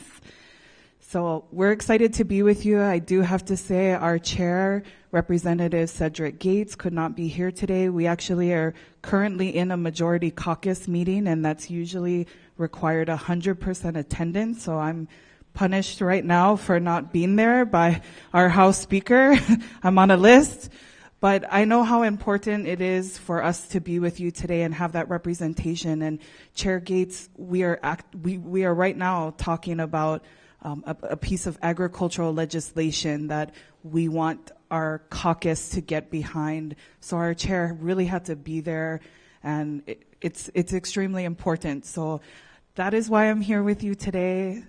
Thank you for having us. Again, I represent the regions of Kona from Kailua to Honaunau. Happy to serve in that capacity as we move into my second session. I do want to recognize the other elected officials here. I know my partner in crime on the opposite side in the Senate, our vice chair, and I know Chair Gabbard recognized him, but you know, we're excited to be able to work together because we cover a similar region and care deeply as new legislators about agriculture and our food system. So thank you, Senator Richards, for being here today and representing the voice of our cowboys across Hawaii. We also have Council Member Keani Rollins Fernandez here from Molokai. Just want to recognize her. We may have Council Member Rebecca Villegas joining us later today. And so I just wanted to call those people to the room because, you know, those who are here are committed to agriculture and our local food system. So if you want to reach out to them while they're around, please do so. There are so many priorities we're looking at for the 2024 legislative session. As we know, there's been many little shifts since we closed last session, and one of those is focused on Lahaina and recovery efforts post our wildfires there. We had our own wildfires on Hawaii Island, but our House Speaker had asked the members of the House to sit on various working groups to discuss how we can anticipate legislation related to Maui, to support Maui while they're recovering and determining for their communities what they would like to do to move forward. But because we sit in a specific legislative session, we are trying to anticipate those needs in both the House and the Senate. And a lot of that does overlap into this space of agriculture. And when we think about what did happen on Maui, when we look at the alma mater of Lahaina Luna, Okamalu, now I'm nervous, Okamalu, Uluolele, the first line of their alma mater plays significance to the aina of that community. And ulu, breadfruit, is food. So it fits into this discussion as we think of how we advance our local food system, how we look to the past to see what some of those lessons were that not only take into account caring for aina, but feeding community. And I think that's an important takeaway, and we know ulu, ho'oulu, to grow. What we are trying to do in some of those spaces is grow our local food system, grow entrepreneurship and economic development so communities can afford to live in Hawaii, live sustainably, how we connect not just growing food to conservation and aina and that care. I think that theme and how we care and wrap ourselves around recovery efforts for Lahaina and Maui sit in this space where we are today. And I say that because legislation has shifted, budget and funds have shifted. We may not be able to totally request all the needs and the big needs for agriculture and local food systems this session. That doesn't mean we need to have those conversations. We know there's needs for infrastructure. There's lots of needs, and we just have to kind of move forward with how we can support our food system, potentially in ways that are creative, with utilizing less money for greater good, and how that can grow capacity, because we will have more budgetary decrease conversations this session than growth. So some of the themes that will emerge from session from the House perspective, and that our chair shared with me, of course, is focus on biosecurity. Farmers and ranchers and food producers cannot succeed if we don't address some of the concerns with biosecurity, and they're great. It's coconut rhinoceros beetle, little fire ants, coffee leaf rust, and more and more and more. And there's so many to deal with. How can we take a good look at that and support the Department of Agriculture? And I do want to just also address some of the State Department leads that are here as well. We have our Deputy Director of Agriculture, Dexter Kishida, who will be addressing us shortly. Wendy Gady, Executive Director of the ADC, Agribusiness Development Corporation. Sorry, we use acronyms too much. If you haven't met Wendy, she's amazing.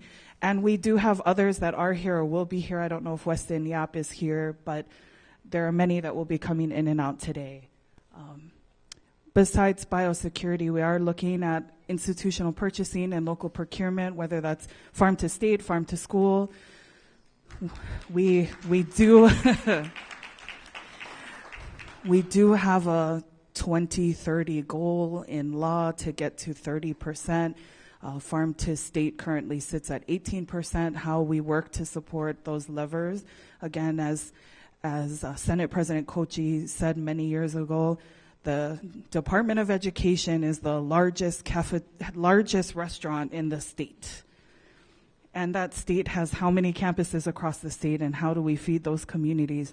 So being said, the largest restaurant in the state, there are kinks to getting it right, to getting us there.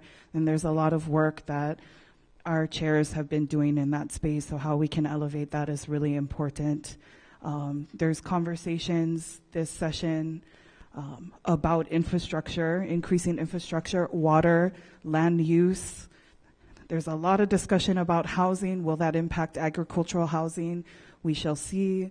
There's still discussion about cannabis legislation and labeling of agricultural products, made in Hawaii products. I know Senator's been working on making sure, Senator Richards, on how do we get agriculture from neighbor islands to our largest consumer of food because of population size here on Oahu. How do we make it easier for farmers to move product here? Infrastructure, that transportation pieces are very, very important. And of course, working with the Department of Agriculture, DBED, and others to look at a comprehensive agricultural plan for our state, also known as potentially our state farm bill. How do we work together to put the infrastructure in to create a strategic plan that will then set the course for funding requests that fit into the plan? So we need a lot of collective effort to work on things like that. So that's just a little bit of highlight. Mahalo nui loa.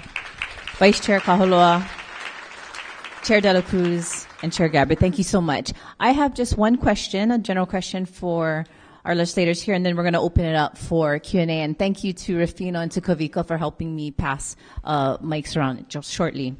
So my question to any of you, if all of you would like to respond, great. If just maybe one or two, that's fine as well. You know, what are some of the ways for which you receive community feedback, for which you encourage community input and community feedback to help build out your priorities for whatever upcoming session? Anyone like to?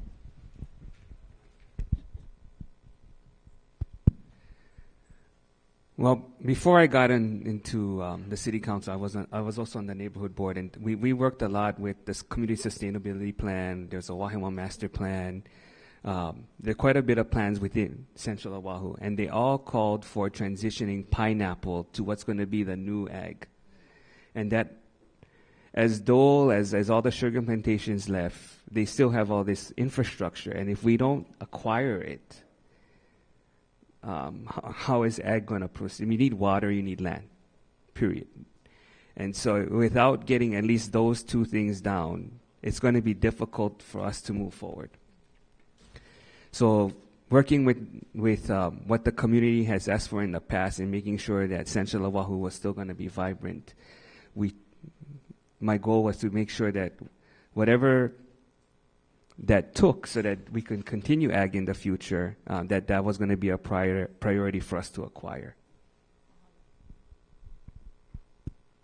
Yes, and some people think that the 76 legislators, we sit down there and we come up with all these ideas for bills, and then we just introduce the bills, and it doesn't work that way. I know the three of us, we depend on the input that we get from the community, right? And this is the time to be doing that. So when we have those ideas, and let's use, for example, the bill that is on a lot of people's minds is HB 308 that was introduced. We hear ad nauseum, we import 85 to 90% of our food at a cost of $3 billion every year, and why don't we grow more of our food here? And we've got close to 1 million acres of ag land. It's not being, we hear that. What is the solution? So when I first got wind from Professor Miles from Albee a couple of years ago, when the first bill was first introduced about this Sustainable Food Systems bill, I was stoked, because you got to have a plan, and that's what HB 308 is. It's a plan. So we were very disappointed, and that's probably an understatement, when the bill did not get passed last year. But what's required is not just your ideas, but actually staying involved in the process all the way to the end. That means finding out when the hearings are. It's really quite fortunate that we have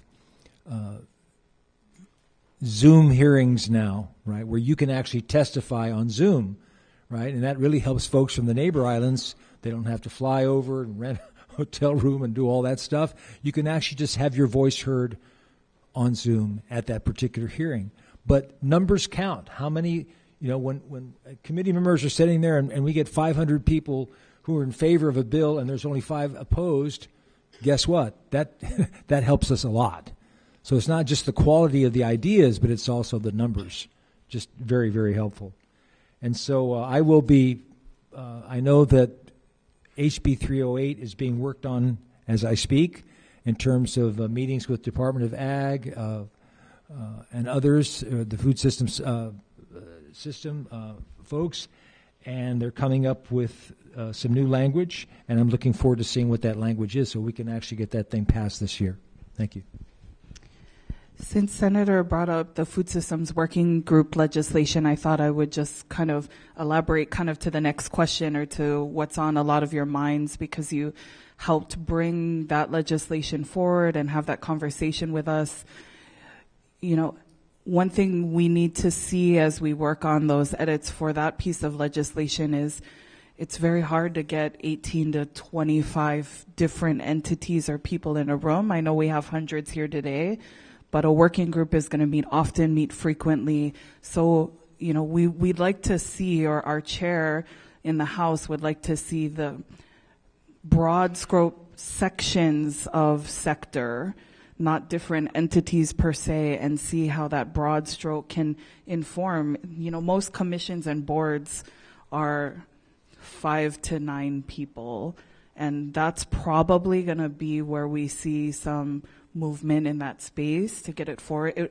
The list was massive as we got to the end of the session. So how can we fine-tune that a little bit? The intent is wonderful, but it takes a lot of work to move forward. And again, the different divisions and departments in the state that need to come together in agreement, and the work that happens behind the scenes in meetings. So keep working with us and talking stories so we can craft what can be passable legislation in that space. Fortunately, at this time, that bill wasn't requesting any funding source, and that is going to be critical into the 2024 session to think outside the box of where we can pass really important legislation with less funding requests. At least that's the perspective we are taking in the House.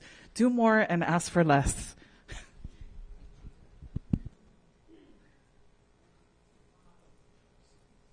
Mahalo. So we're going to turn over part of our time for questions from the community. And so I believe, Rufino, thank you for coming, and you can take this mic. Are there any questions for our legislators and for the broader community?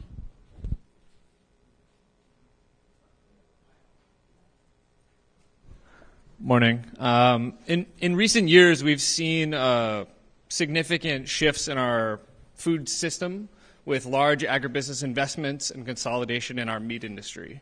And they may afford us increases in local calories, but I think have brought to the fore concerns around environmental and economic impacts. So I'm curious, as legislators, how you can help to maximize the food system localization benefits to our producers across the state who ensure that the dollars that go into our food system localization actually stay in Hawaii.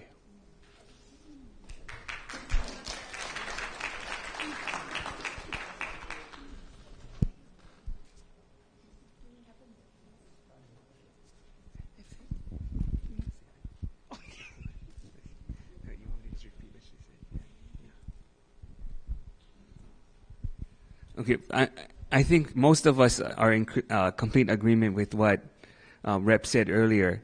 If the DOE becomes the ultimate purchaser, that's going to help scale up local ag and make sure that we benefit directly local residents. So that is where either centralized kitchens or regional kitchens, so that we can aggregate. It doesn't necessarily have to be all big farmers. I don't think that that's the vision either, because when you look at ADC or even DOA lots, it runs the gamut from small farmers to large farmers, and I think that's the diversity that we want. We're going to have to make sure that we acquire more ag land so that the state has some say when they lease the land as to how those farmers are going to be part of our the system, the ecosystem. So you need both. You need the purchasing from DOE. You need state to have a little more control or a lot more control in some areas of lands so that we can lease to the different types of farmers and be a lot more deliberative in how we create that whole system. I mean, it's going to take a lot more investment on our part because you can't control it. You can't control once you lose the control of the land. You can't control it once you lose control over the water. So that's why land and water are critical, and then the purchasing of the state. And you know what we're referring to, what Kirsten was referring to is the law that we passed was in 2021. It's Act 175, which says that 30% of the food that's served in the schools has to be from local sources, okay? And that's by 2030. So we happen to check in to find out where we are now, because part of that law says you have to put in a report before the session starts each year where you are. And I think this is really important, right? So that way we've got a roadmap. Okay, so for 2022, it's 6%. And apparently the 2023 reports, it's just waiting for a few more final strokes, and that'll be coming out very soon. But that way it gives us an idea, and plus it gives farmers an idea how real this whole situation is. We keep talking about helping our farmers. If they have an idea, okay, these schools, we can start, I can count on getting my cucumbers at this, then it's going to help out everyone.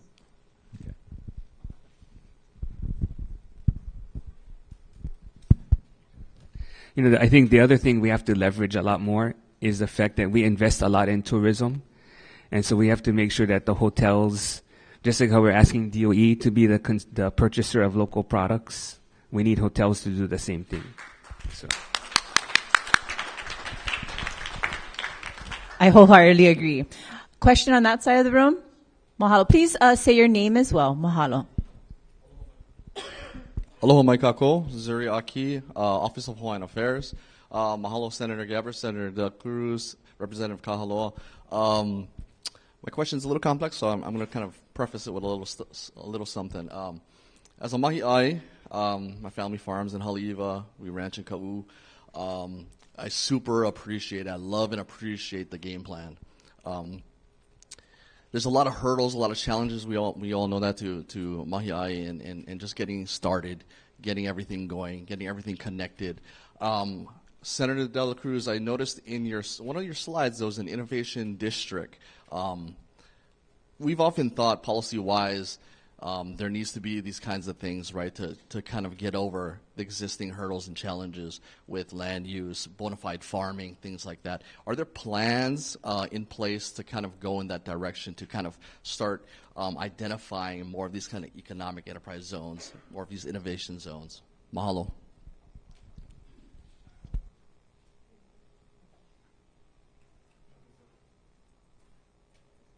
So last year, we both introduced bills for the statewide food innovation network. We weren't able to get the bill passed. You know, everybody thinks, oh, just because you're Ram Chair, you get your bills passed. That's not true. The House kills them all. But what we did get, even though the bill died, was about, was it $5 or $10 million?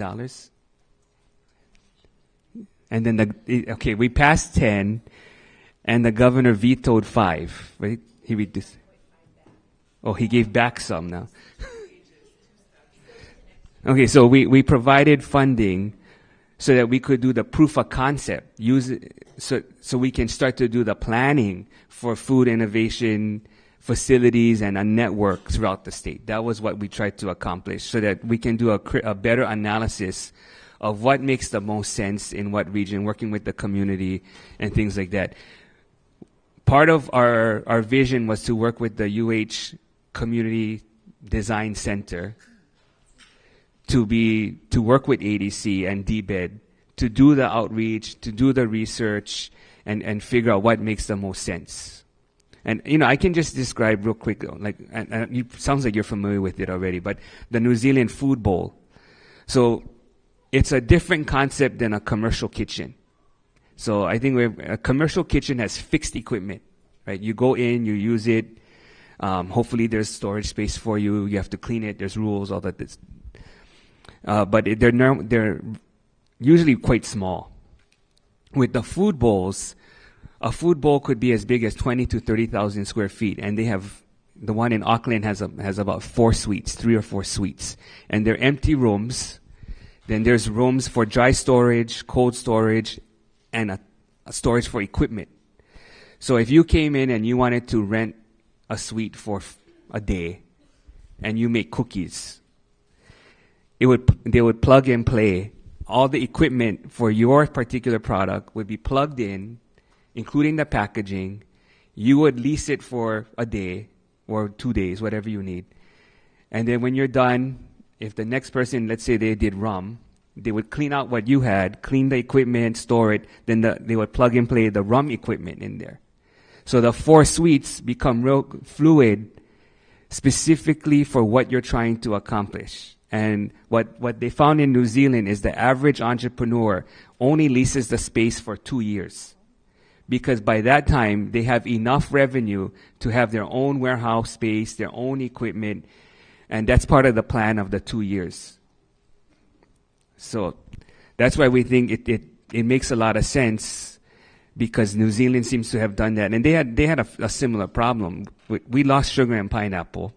They lost quite a bit of dairy and sheep, but once England said we're going to join the EU, they stopped importing from New Zealand. So overnight, New Zealand had to figure, okay, what's going to be our new economy? And the food innovation centers were a critical part of that. And although we did get funding, like Senator De La Cruz has said, that funding was chopped once, chopped twice, And so we sit with less funds to do more at this time, but the network has been established. The departments and the ADC are working to continue building upon the work that has started. So we will be working to put more funding and support into that, because that network will strengthen our manufacturing and get cottage foods or homemade or startup businesses. We want people to go from farmers markets to being a product our state is proud of, that is in stores across the state, and then hopefully across the world. Then it can be ready for export. We want to feed community first, but we want entrepreneurs, and that value-added production narrative can help. And this model can also help support the farm-to-school program, because when you aggregate tons of agriculture to school cafeterias, they have to be partially processed, prepped, food safety certified. All of that process goes into it. You don't just drop off the carrots at the school cafeteria in Powell. That's not how our cafeterias work, and they're not necessarily scratch kitchens. There needs to be some of that preparation. That's what chefs use in their cafeterias, their restaurants as well, in their kitchens. So we need to put in that infrastructure, and this is part of that key. So we accelerate our value-added processing and build more entrepreneurs across the state.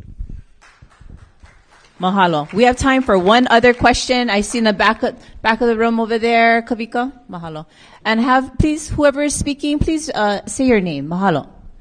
Okay. Aloha. I am Cruz Lani. I'm the president of Homestead Agricultural Youth Council on Molokai.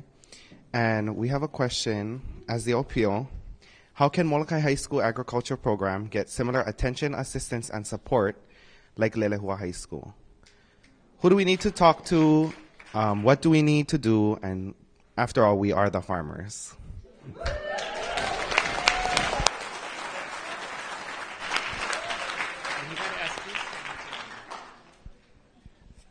Okay, but there's a, let me just say, let me go over the capital improvement process and the budget process, the bills priority process. So as the Ways and Means Chair, we ask each committee, which are your top 3 priorities? Especially like what Kristen's saying now, okay, funding is going to be limited. And then we also ask each legislator from their district, what are your priorities? So what we try to do is manage that by funding everyone's top 3 priorities, balancing the budget. So we would need to work with your senator and your House member to make sure that those types of facilities, positions, bills are on their list. I mean, they can correct me if I'm wrong. No, that is correct. And I just want to give a great example because Senator Richards is here, and it's not a school request per se, but it's an agricultural request.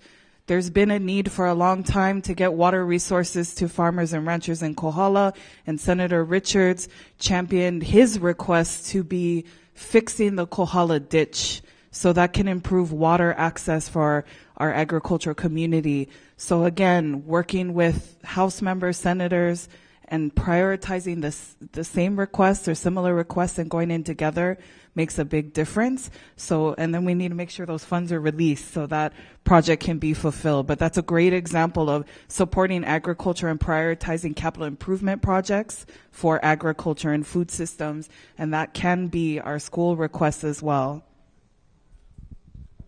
And I would also add that when you make your appointment with your rep and your senator, that you just don't go by yourself. Numbers count. And also not just numbers, but if you have letters from the congressional delegation, the church leaders or whatever, that's going to make a big difference in terms of meeting what Senator De La Cruz was talking about in terms of priorities on that CIP money. And tell your school principal and tell the CAS, the Complex Area Superintendent in your region. Real quick, though, I do want to point out that you guys are on the radar because when Ways and Means went to your high school this past summer, Senator DeCoite did explain to the committee why we need, part of her request was going to be some of the things that you may be referring to as well. They Mahalo. Mahalo. What an intelligent question. Thank you. Eo Molokai. I'm the moderator, so I have a little bit of liberty. I'm going to take one final question. This question is from Nate Hicks from Hi-Fi. Many bills die in the legislature without a vote. Will you commit to will you commit to allow at least for a vote to be taken on the policy priorities from this summit in the committees you chair and or in conference? I'll repeat the question. Many bills die in the legislature without a vote. Will you commit to at least allow for a vote to be taken on the policy priorities from this summit in the committees that you chair or in conference committee if it comes to that? Okay, so for Ways and Means, we're normally the second committee. So what normally happens it'll go to the well, let me explain first. When the bill gets introduced, the leadership on both sides, and they have different styles and different processes on how the bill is going to get referred. So normally the Senate is only 2 committees. So I would assume, depending on how the bill is drafted, it could be Ag and then WHAM, or Ag Education then WHAM, or Ag Higher Ed, because it sounds like there's it's all going to be mixed in. So once it goes to those committees, then it comes to WHAM, and I'm sure it's going to be on their priority list. So if it's on their priority list, then that's what WHAM normally hears, what's on their priority list, because we have to take the priority list of all the committees and get it through WHAM. And is that the same process on your guys' side? Similar process, and I heard a yes or no. My chair promised me not to overcommit to something we can't commit to, because it takes 51 members to have agreement. Well, you only need half, but there's 51 members in the House. We need 51% agreement for bills to pass. I could beg for it and not get it. And again, chairs of committees could beg for it and legislation not pass. I wanted double bucks to be seated in the budget and pass. And I need to thank the Senate right now for putting funding there where the House did not make that commitment. So thank you, Senator De La Cruz. But the example being that we personally, as folks committed to agriculture and food systems, will champion those efforts, but we can't commit to conference. That we don't fully own that responsibility, even if we, and I'm speaking as the lowest on the totem pole as a vice chair in leadership, not a chair. There's a lot of politics at play, and we have to get leadership on board. You have to get many members to get those bills heard. So advocacy, even though you community has committed to priorities, we can write those bills, we can support those bills, but we still need to see testimony. If we can't prove that backs up, like senators have said through the whole system, it's very difficult to back that up on conference. So if it starts strong in its first committee, then it gets weaker and weaker and weaker. Even though it was positive testimony, we can't always take it to the finish line. So, we commit to working on legislation. It's the bigger piece of working on all of our members. It takes a whole village between the House and the Senate, and we have to work on the House. The Senate has to work on their members, and then we got to work together. It's a very long, arduous process. Yes. Thank you for alluding to this reciprocal process where you, as legislators, make commitments, and what I clearly heard from you is that you're looking for commitments from community whenever possible to please submit testimony, written testimony, or provide oral testimony. Is that correct? Yes, it's a collaboration. We can commit to putting legislation together on those priorities, and we need commitment from community to help us follow those bills and support us. It's a collaborative effort, and then we collaborate with the departments, with the other committees, and it's a long process. And again, sometimes it takes several years for a bill to pass. So don't give up if a bill doesn't pass. There's a lot of work, and people are doing a lot of work behind the scenes to get legislation to move forward. So we have to continue to holomua and not give up and work together. But we need legislation can't pass without community support and the votes of every member in every district across our state. Even a bill that's focused on Hawaii Island, we need community testimony from across the state, or those measures don't pass. We are the voices of the people. Representative, thank you for affirming the power that rests in the people and in the community. So we're going to start to wrap up this forum. I'm loving the energy here, by the way. Thank you so much for finding ways for which we can, we as community can support your efforts and for continuing to do the work that you do in the square building and with other departments. So I think the last question I'm going to ask Dr. Albie Miles to raise, and then legislators, please, I'm going to ask to close this out for one or two words that describes your commitment to the 2024 legislation, upcoming legislative season. Kalamayo. Go ahead. Dr. Miles. First, I want to thank the representatives for participating in this forum. My question is less about local agriculture, and it's more so about the issue of hunger in our communities.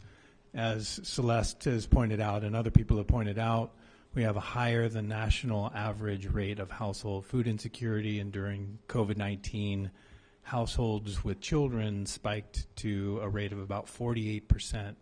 And so I just want to ask the broad question as representatives, how do you think about driving down food insecurity in Hawaii, knowing that it's really an issue of poverty rather than an issue of local agriculture? How do we solve for this systemic problem of resource-poor households gaining access to adequate amounts of food?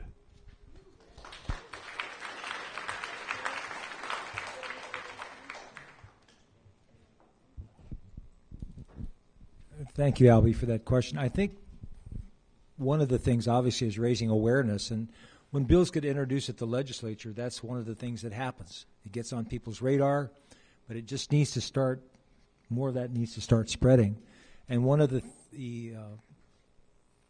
vehicles we have at the state capitol are called informational briefings. And I think I would highly recommend having an informational briefing about that issue, because that brings everybody to whoever you want, and we could sponsor it, co-sponsor it, whoever you want to sponsor it, and it's held at the Capitol.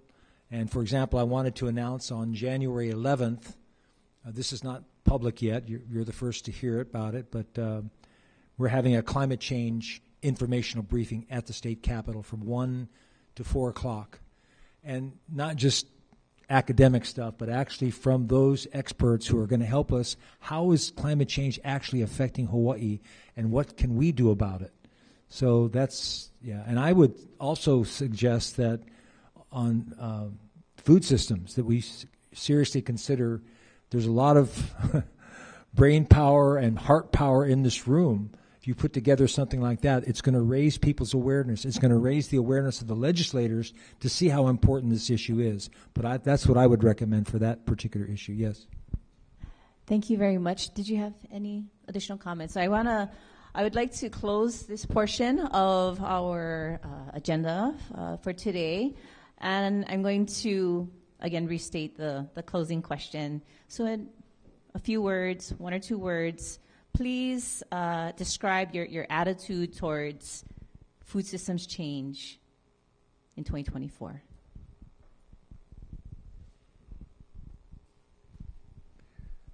Well, I think we're all committed. We've already proven that by putting money into specific projects that are going to help the system in the long run.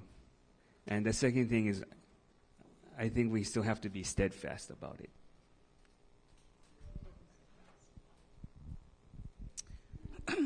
I would say all of those things, plus being genuinely hopeful and optimistic. I'm grateful to work with these senators here in the room that are present, as well as Chair Gates. There is a lot of care, and there hasn't been enough voice always in supporting our local food system. And please understand that what gets referred to some of our committees, the total food system, if it's related to transportation, that's going to the Transportation Committee, even though it's about food.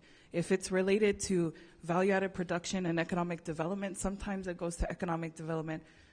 Some of us have the pleasure to see it when it comes to the money committees, but if not everything around our local food system comes to the agriculture committees.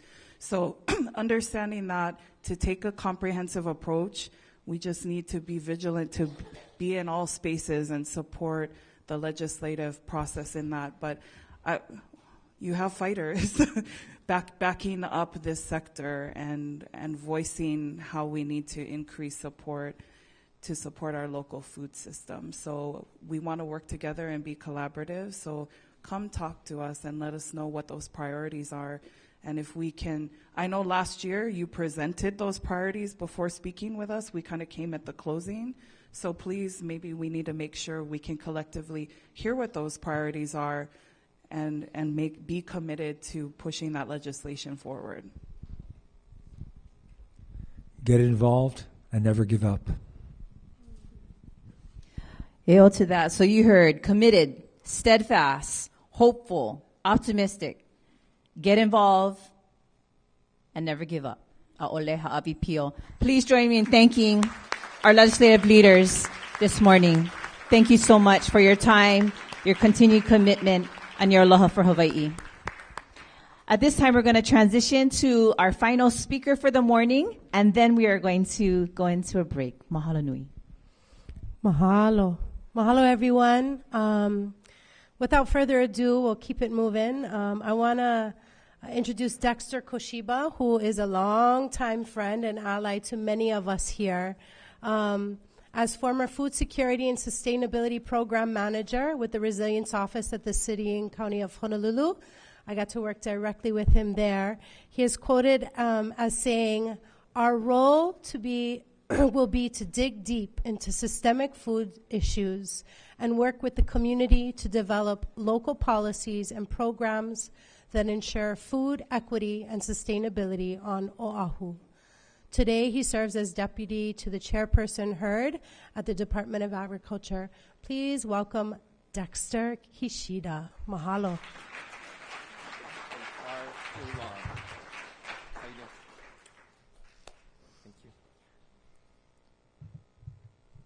Good morning. I get to see you in a slightly different role today. I was just reminiscing with a few folks that a year ago, a few of us are in now different positions, doing different things, but still holding the line on how we can rethink and redo our food system. So really excited to be here, really excited to also see a bunch of new faces. Can't wait to meet you. But what I get to do first is introduce an amazing woman that I was going to read a bio I was pulling together from a news release on August 17th. But you can read that on yourself on the DBED website for Agribusiness Development Corp. So instead, I will tell you how I became fast friends with this woman who moves at the speed of light, has more energy than anyone I know, and is willing to make bold moves, bold big moves, while still thinking small. And one of the first meetings was at lunch over pizza. And after an hour, I was out of breath. Because she came into this job with millions of ideas. And I'll let her explain maybe a little more of her background and what led her to this place. But most of all, a heart for farming. So without further ado, I would love to bring up Director Wendy Gady.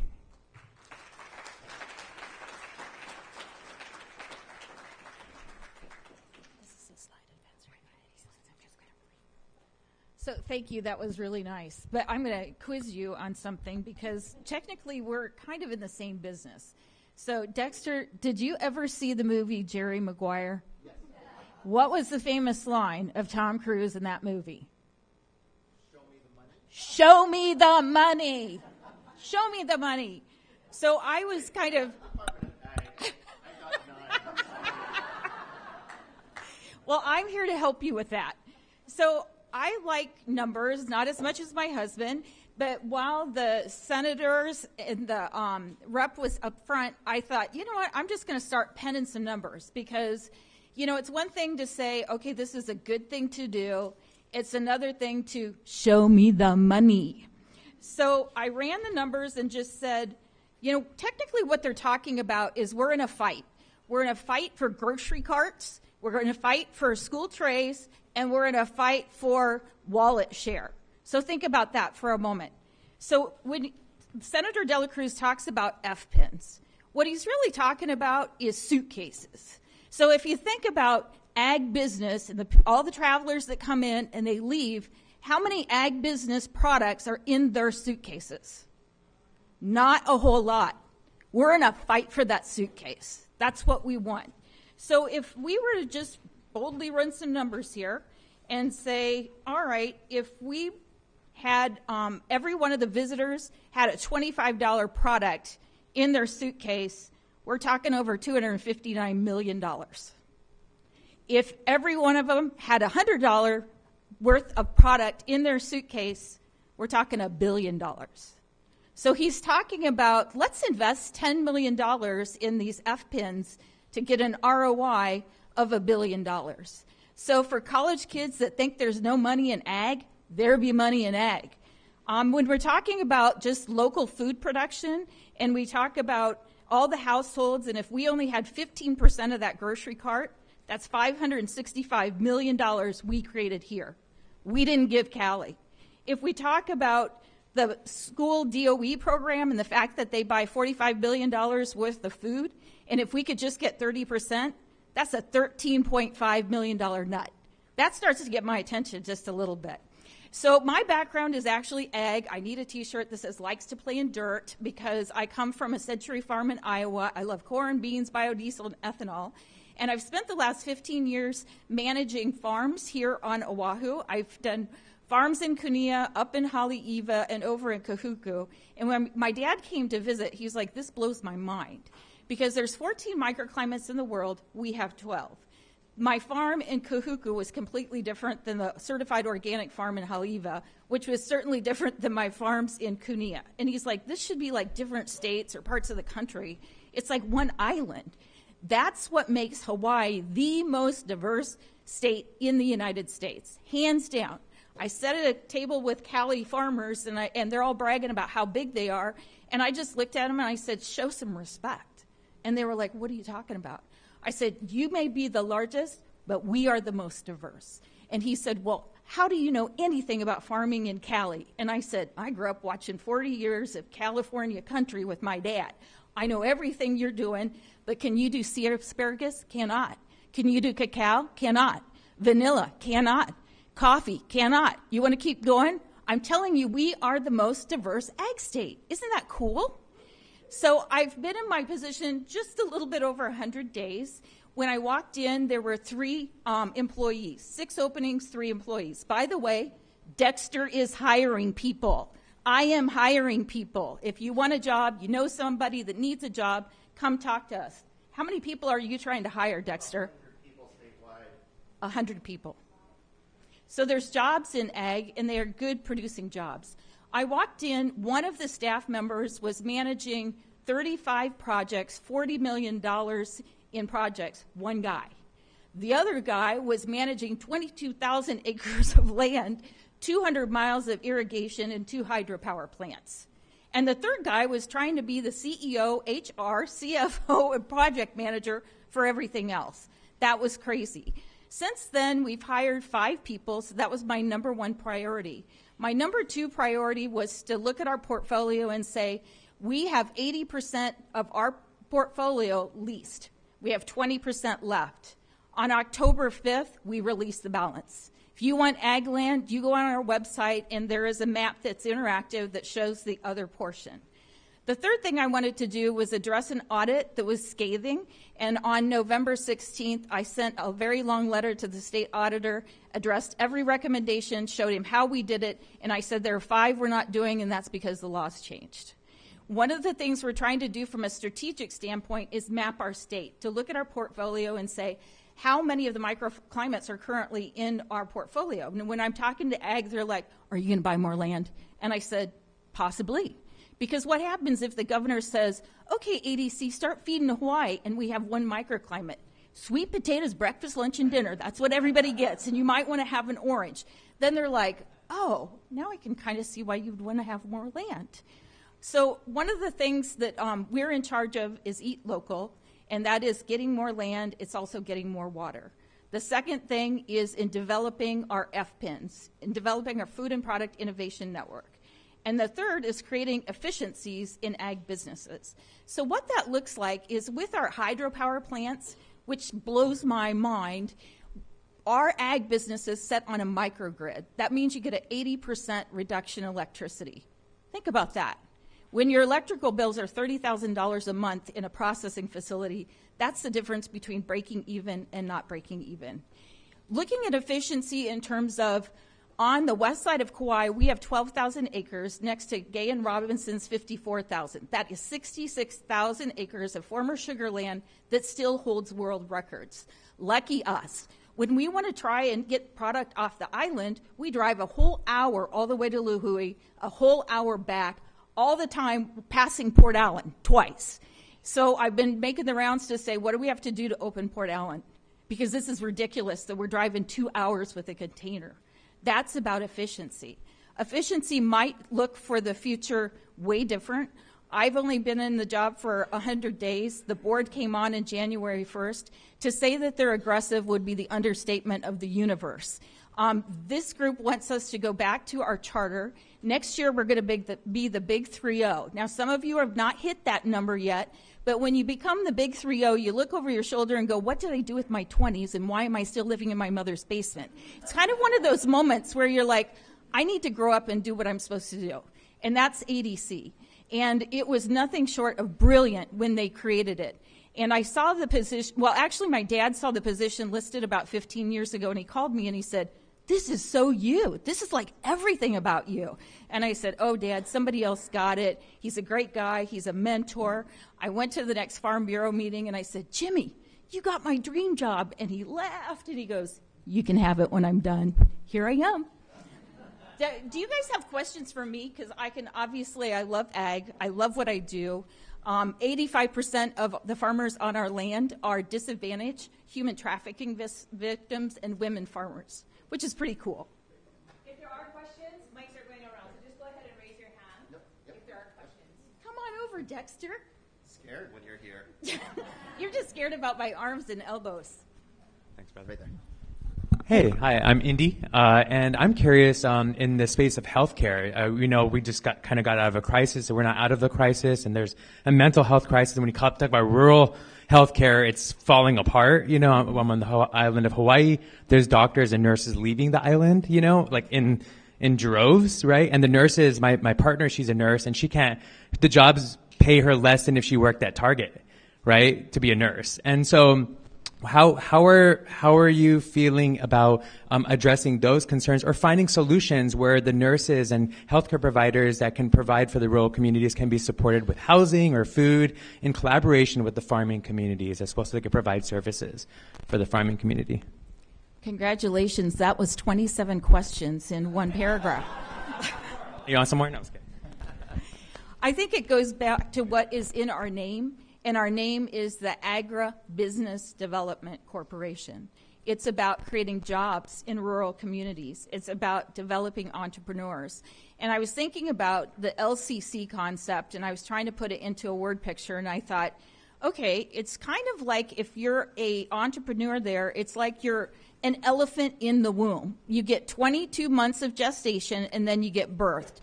As soon as the baby is born, we get the baby. So our job at ADC is to figure out, do you need capital?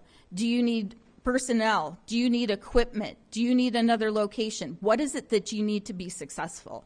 What we do is develop business, jobs, and revenue and economic development in rural areas so that the nurses and the doctors have basically clients and they're going to be getting paid. Did that answer your question?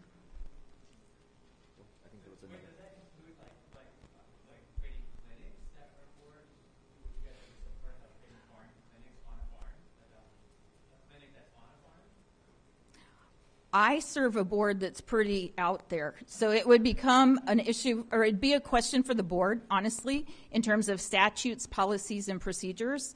And I don't mean to be political or dodge, but that's my boss. So I would have to ask them, and if they said yes, well, absolutely, we're going to be doing that. Okay. Can we save a few questions for right after this? Because I'm sure I'll have many more as well. And we'll lock the doors so Wendy doesn't leave. Till every question is answered, Wendy. No. Again, with the Department of Agriculture for about the last 4 months, and Chair Hurd definitely sends her regrets that she couldn't make it. She gave a great talk last time about her vision of what agriculture really needs to be. And I'll let her explain that again at a future date. Today I'll hit just a really few tight points, and the first being the piece of legislation that Senator Gabbard mentioned, the working group. Oh, this is like the movie theater. Did I press something? I gained a few pounds since last time, so I don't know if my stomach did something. Or not. You don't need to know about what it says in HB 308. Just support it. That's all we really care about. There's one key revision that we're wanting to do. And so last year the department had some reservations in how the bill went. One thing was having 62 people in a working group just didn't seem reasonable for us to manage. And so we'd like to limit the size of the working group to represent these key areas and not 10 people for each area. So working group size 9 to 12 people is what we're really shooting for. Now the expectation, though, is those representatives carry with them many, many people alongside them that they've engaged and continue to engage along this process. Another key development, more than a revision, is shared burden. I love it. What I've really enjoyed working this administration so far is the way that the directors and the deputies are crossing silos to get the job done.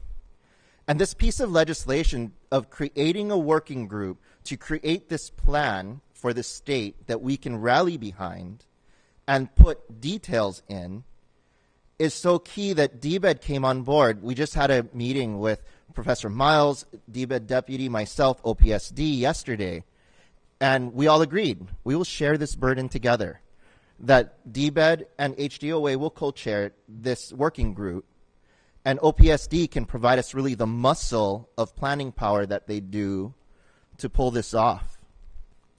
And what this brings is folks like Wendy at ADC, NELHA, the Economic Development Tourism lead for the state, and the agriculture lead together in making this really interesting food system plan.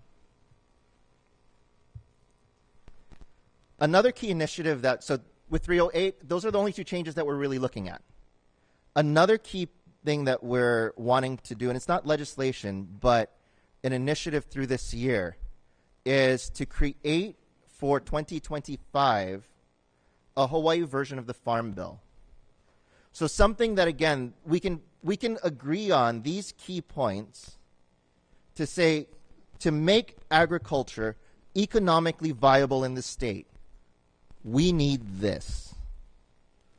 And hand it over to the legislature to figure out how to fund. Sorry, Senator. But when have we had this unified voice? And in my few years now working in this space, we argue about the details and the little things a lot. With the Farm Bill, our goal is there's some key pieces of equity, of helping farmers become viable that are absolutely essential that we can piece together. But for more, show up tomorrow's lunch session with Sarah and I. And the other thing that is a key priority right now, as Representative and Senator have stated, that Senator Is it not really? Yeah. Okay, I'll try to. If I need to project more, let me know. That's great. I don't have to be locked behind here. Is biosecurity. It's definitely been top of mind, top of news. That was the call I had to step out for. Why I think we got a few-minute break, maybe. 3 things that we're hitting hard on. Love seeing the netting around the coconuts. Great. But CRB, coconut rhinoceros beetle, oak fire ants, pokey frogs, top of mind. There's definitely other things. 2-line spittlebug, a bunch of pathogens. I mean, we're a mess when it comes to biosecurity. But what I can't do is sacrifice our actions at the port that we've sacrificed already to deal with things inland. And we realize that this year, money is tight. We have a community that is hurting greatly. But what we're not willing to do is sacrifice those things. So we're asking our legislators to help us with funding by moving some people around in just kind of the structure of government and ensuring that we have the funding to combat these really horrible pests. What's interesting, each county did surveying, and top 3 things, or of the top 3 things, pests were in there for every single county in responses from farmers. This is a direct cost that you feel as well as indirect cost that we feel. So we definitely know we need work on this. We're also building out a bigger biosecurity plan for our department. And what else long-term it's going to take to strengthen our ports. One example that was just brought to me to think again is, yes, it's cumbersome, but other countries have you walking through a metal detector wall coming in, not just going out. So if we care about our INA, if we care about our farmers, can we handle a little bit of discomfort for that? Cost too, but discomfort. So that's some of the things that HDO is doing. I'll be around a bit today, tomorrow. We can definitely talk more. Thank you all very much.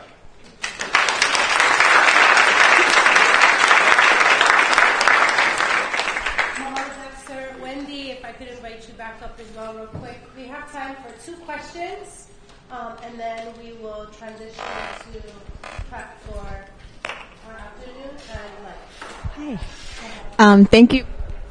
Just gotta yell. Okay. Thank you so much, Director Gady, for coming and for your excellent work that you're doing to lease out the ADC lands. I'm just wondering for some of our producer friends who are in the room, could you share a little bit about the process, maybe a little bit about the scale of the leases for folks who might be interested?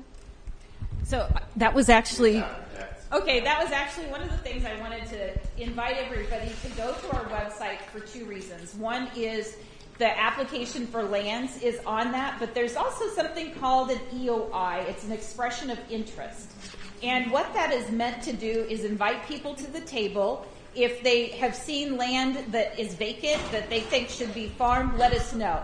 If you're driving past a building that used to be a pickling facility, nobody's doing anything, let us know. You got a business idea that has to do with ag business, let us know. You're interested in land that we don't have any land on that island for, let us know. So for the first time, we actually have 7 interests in land on the Big Island, and currently we have 1 acre in Gila.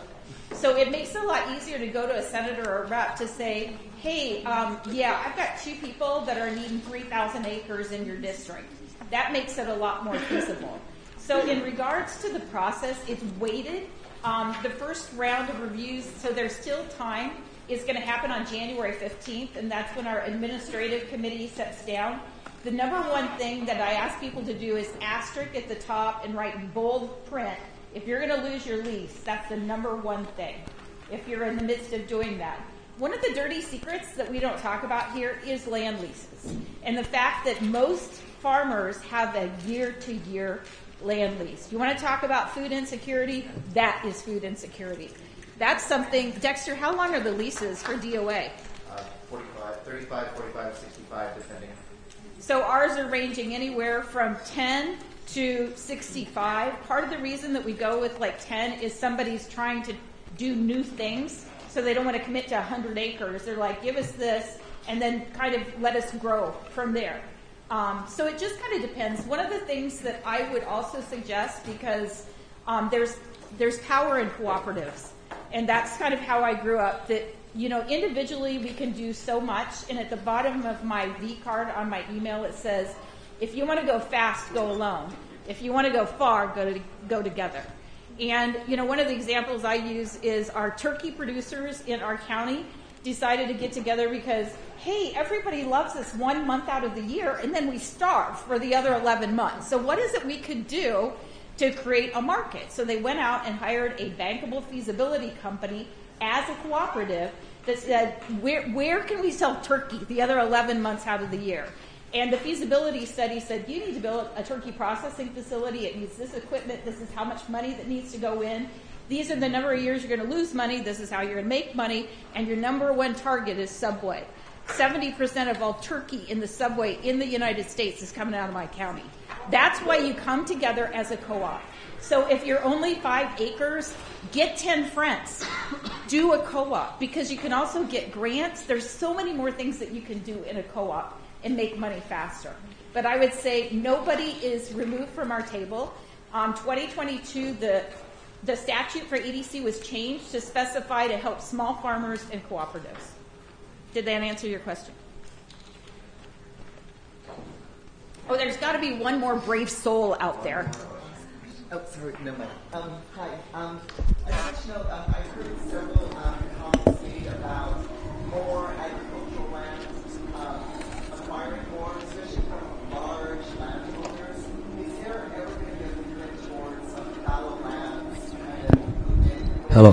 target individual landowners that certain amounts of land and say, if you're keeping them all fallow, we're going to take slivers. And so use our students to work organization. I don't want to say take, you know, because that's not, you know, nobody wants to have anything taken. And it is a discussion point for the ADC board, especially after Maui, is to say, how can we help, you know, the individual landowners that maybe don't currently have tenants and they're not doing anything? Because one of the powers, well, it's basically incredible powers. We are a public corporation. That means we can buy land. DOA cannot buy land. It means we can do joint ventures. We could go to the landowner and say, let's do a JV. We'll rent it out. We'll help you set up a value-added processing facility. You get a percentage of the profits. We can create subsidiaries. We have the power to create additional microgrids without going through the PUC. It's literally, if you took all the wonderful things of being a private company and all the wonderful things about a public entity, put them together, and that's the magic of ADC. And that just energizes me every morning. I wish I had like another 24 hours, because I can't imagine what I could get done in 48. You know, just there's so many things to do, but we cannot do it by ourselves. Currently, we're in the process of reinventing our ag strategic plan. Our outline is 30 pages. We haven't even started. There are so many things we can and should be doing, but we can't do it alone. I came here selfishly thinking, in this audience, I'm going to find 10 future partners. You might be an organization, you might be a farmer, you might be a value add, but I'm here selfishly because I'm looking for 10 of you to step up to the table. I don't know if it's going to happen today or to happen in the next year, but I'm inviting you to come to our website, fill out an EOI. You can drink an espresso and get that EOI written. It is not very hard, but then at least you have a seat at the table. And I think it was one of the scariest things for the board to release the balance of the lands, because they were like, you know, you don't want crickets, you don't want nobody to come to the table. I said, I'll go to the fields. I will find people that want land. That's not going to be a problem. And quick, what is an EOI? You've been working for government for 100 days too long. I explained it was an expression of interest. But like, it's a one-pager. Got it. That's all. You know, so you can say, here's my idea. No commitment. No application fee. You don't do background check on that? Not yet. Okay. So I might even be able to submit it. You might. That would be wonderful. Let's make a JV. So there's a lot that can be done in terms of value add. One of the things that, finishing my turkey story, is special about that is the processing facility is owned by the co-op. What's really special is those farmers know they're getting a good price for their birds on the front end. And guess what? Every February they get a dividend check. Talk about being motivated. That's being motivated. Because farmers need to get paid what they're worth. And when I throw out the numbers, there is a big industry out there where people can make money. We can create jobs. We can create innovation. But we need to have land, like you said. We need to have water. And, we need you guys to be at the table. Thank you so much, Wendy and Dexter. I think we have enough mics now. Retrograde. That's all I have to say.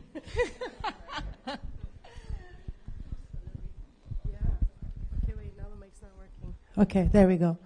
Yeah, mahalo everyone. It's been a long, rigorous, and really intense morning of knowledge that's been shared. So mahalo everyone for being in space and presence and for your thoughtful questions. I think the weaving of who's doing stuff on the inside of that square building, the allies we have in there working within those systems, and the call to action, the power of community and ourselves to be able to respond and holomua in pushing kanawai, policy, law forward in ways that are rigorous, are righteous, and right for our people in place. We are in a time of huge transformation, and I think we're all feeling it in different ways. So I hope each of you resonated in some way, shape, or form, and we're looking forward to getting into it amongst each other after lunch. Yeah, mahalo, sister. So, yes, as she said, we have taken in so much information, big download.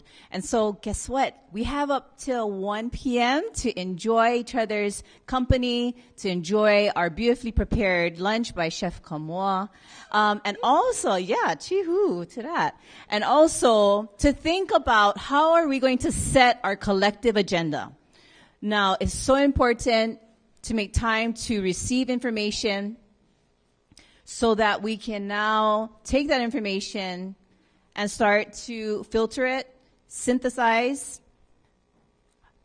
ask open-ended questions, and also start to direct that energy towards points of interest for which we want to collaborate, for which we want to solve big problems for.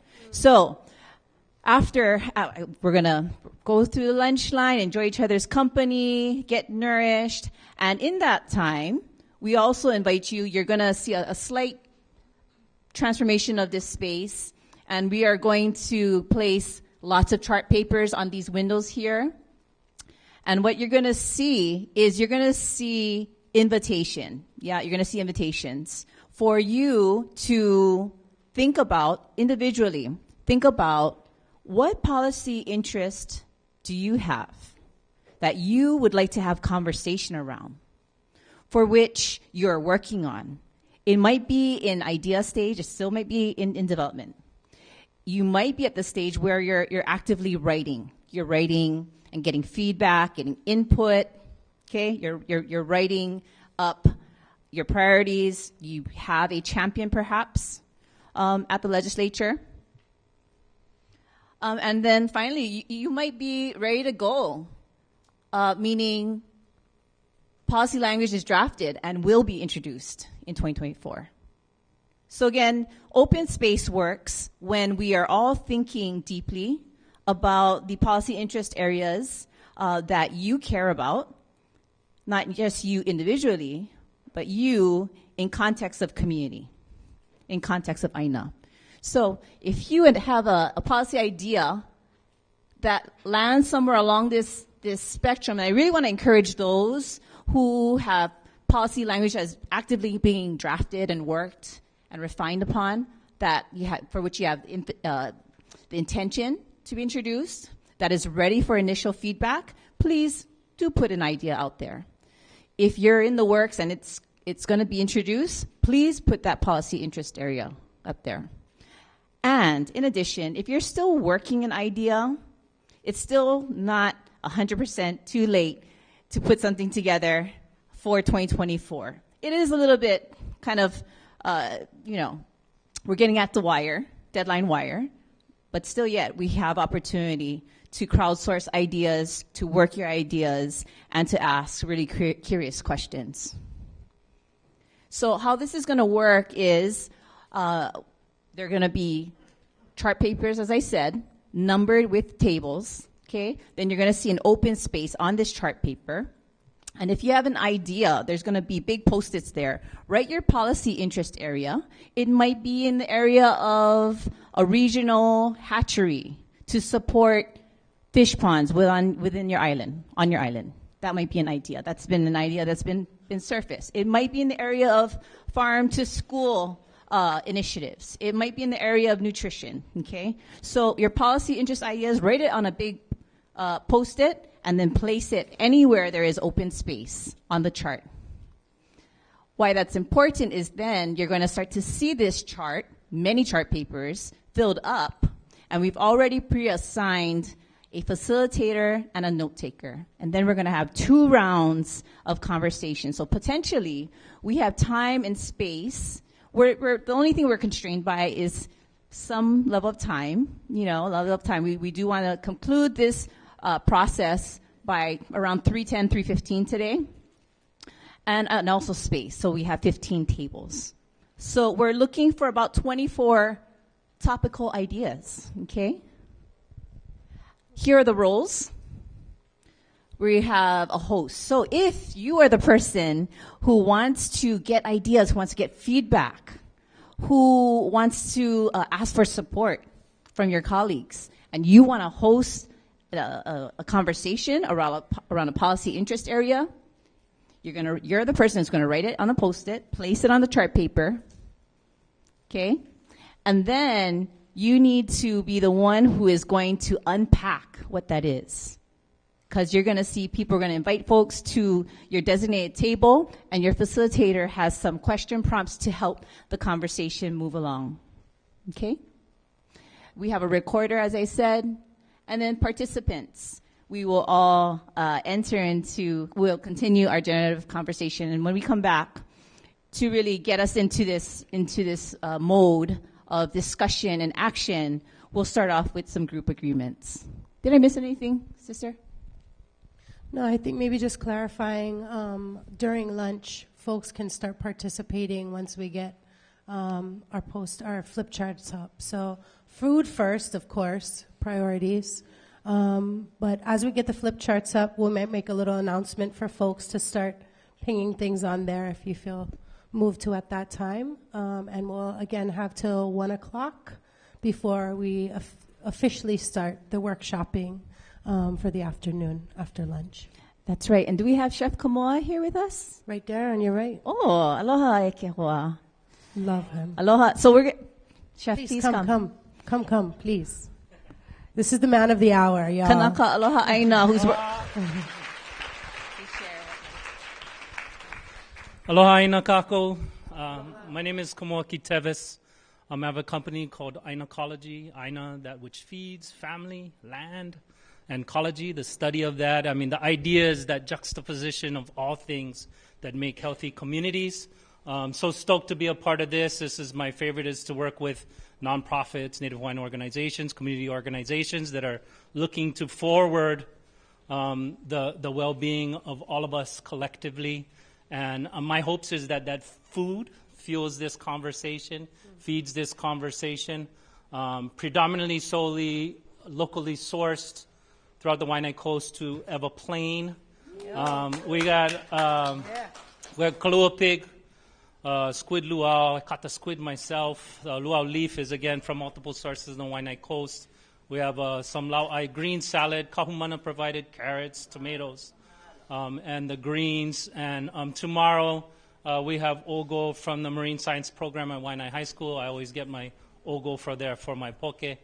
We'll talk about tomorrow's menu tomorrow. But we also have island roots, kalo and uala, stir-fry mash, hash that I do. That, again, the kalo and uala is all sourced locally. I have the privilege as well as the challenge to interface a lot of what the discussion is today, because I need to get to growers that have access to grow good food that I can utilize to create food and serve out to the people in an economic fashion, and it's super difficult. So these conversations end up to that end result where our people access good food all the time. Our people, because if you drive from here to Waianae, you're going to see like 7 7-Elevens, 4 McDonald's, several, 3 Longses, I think there's 2 KFCs and 3 L&Ls. But the place where you can get Ono good food is limited. And so again, I know that's only part of this whole discussion, and I hope the food that I made today, fed right from this aina here, will help fuel this discussion, feed this discussion. Anybody want to talk to me about any other things? I'll be hanging out after the meal. So mahalo. Mahalo for having me. Aloha.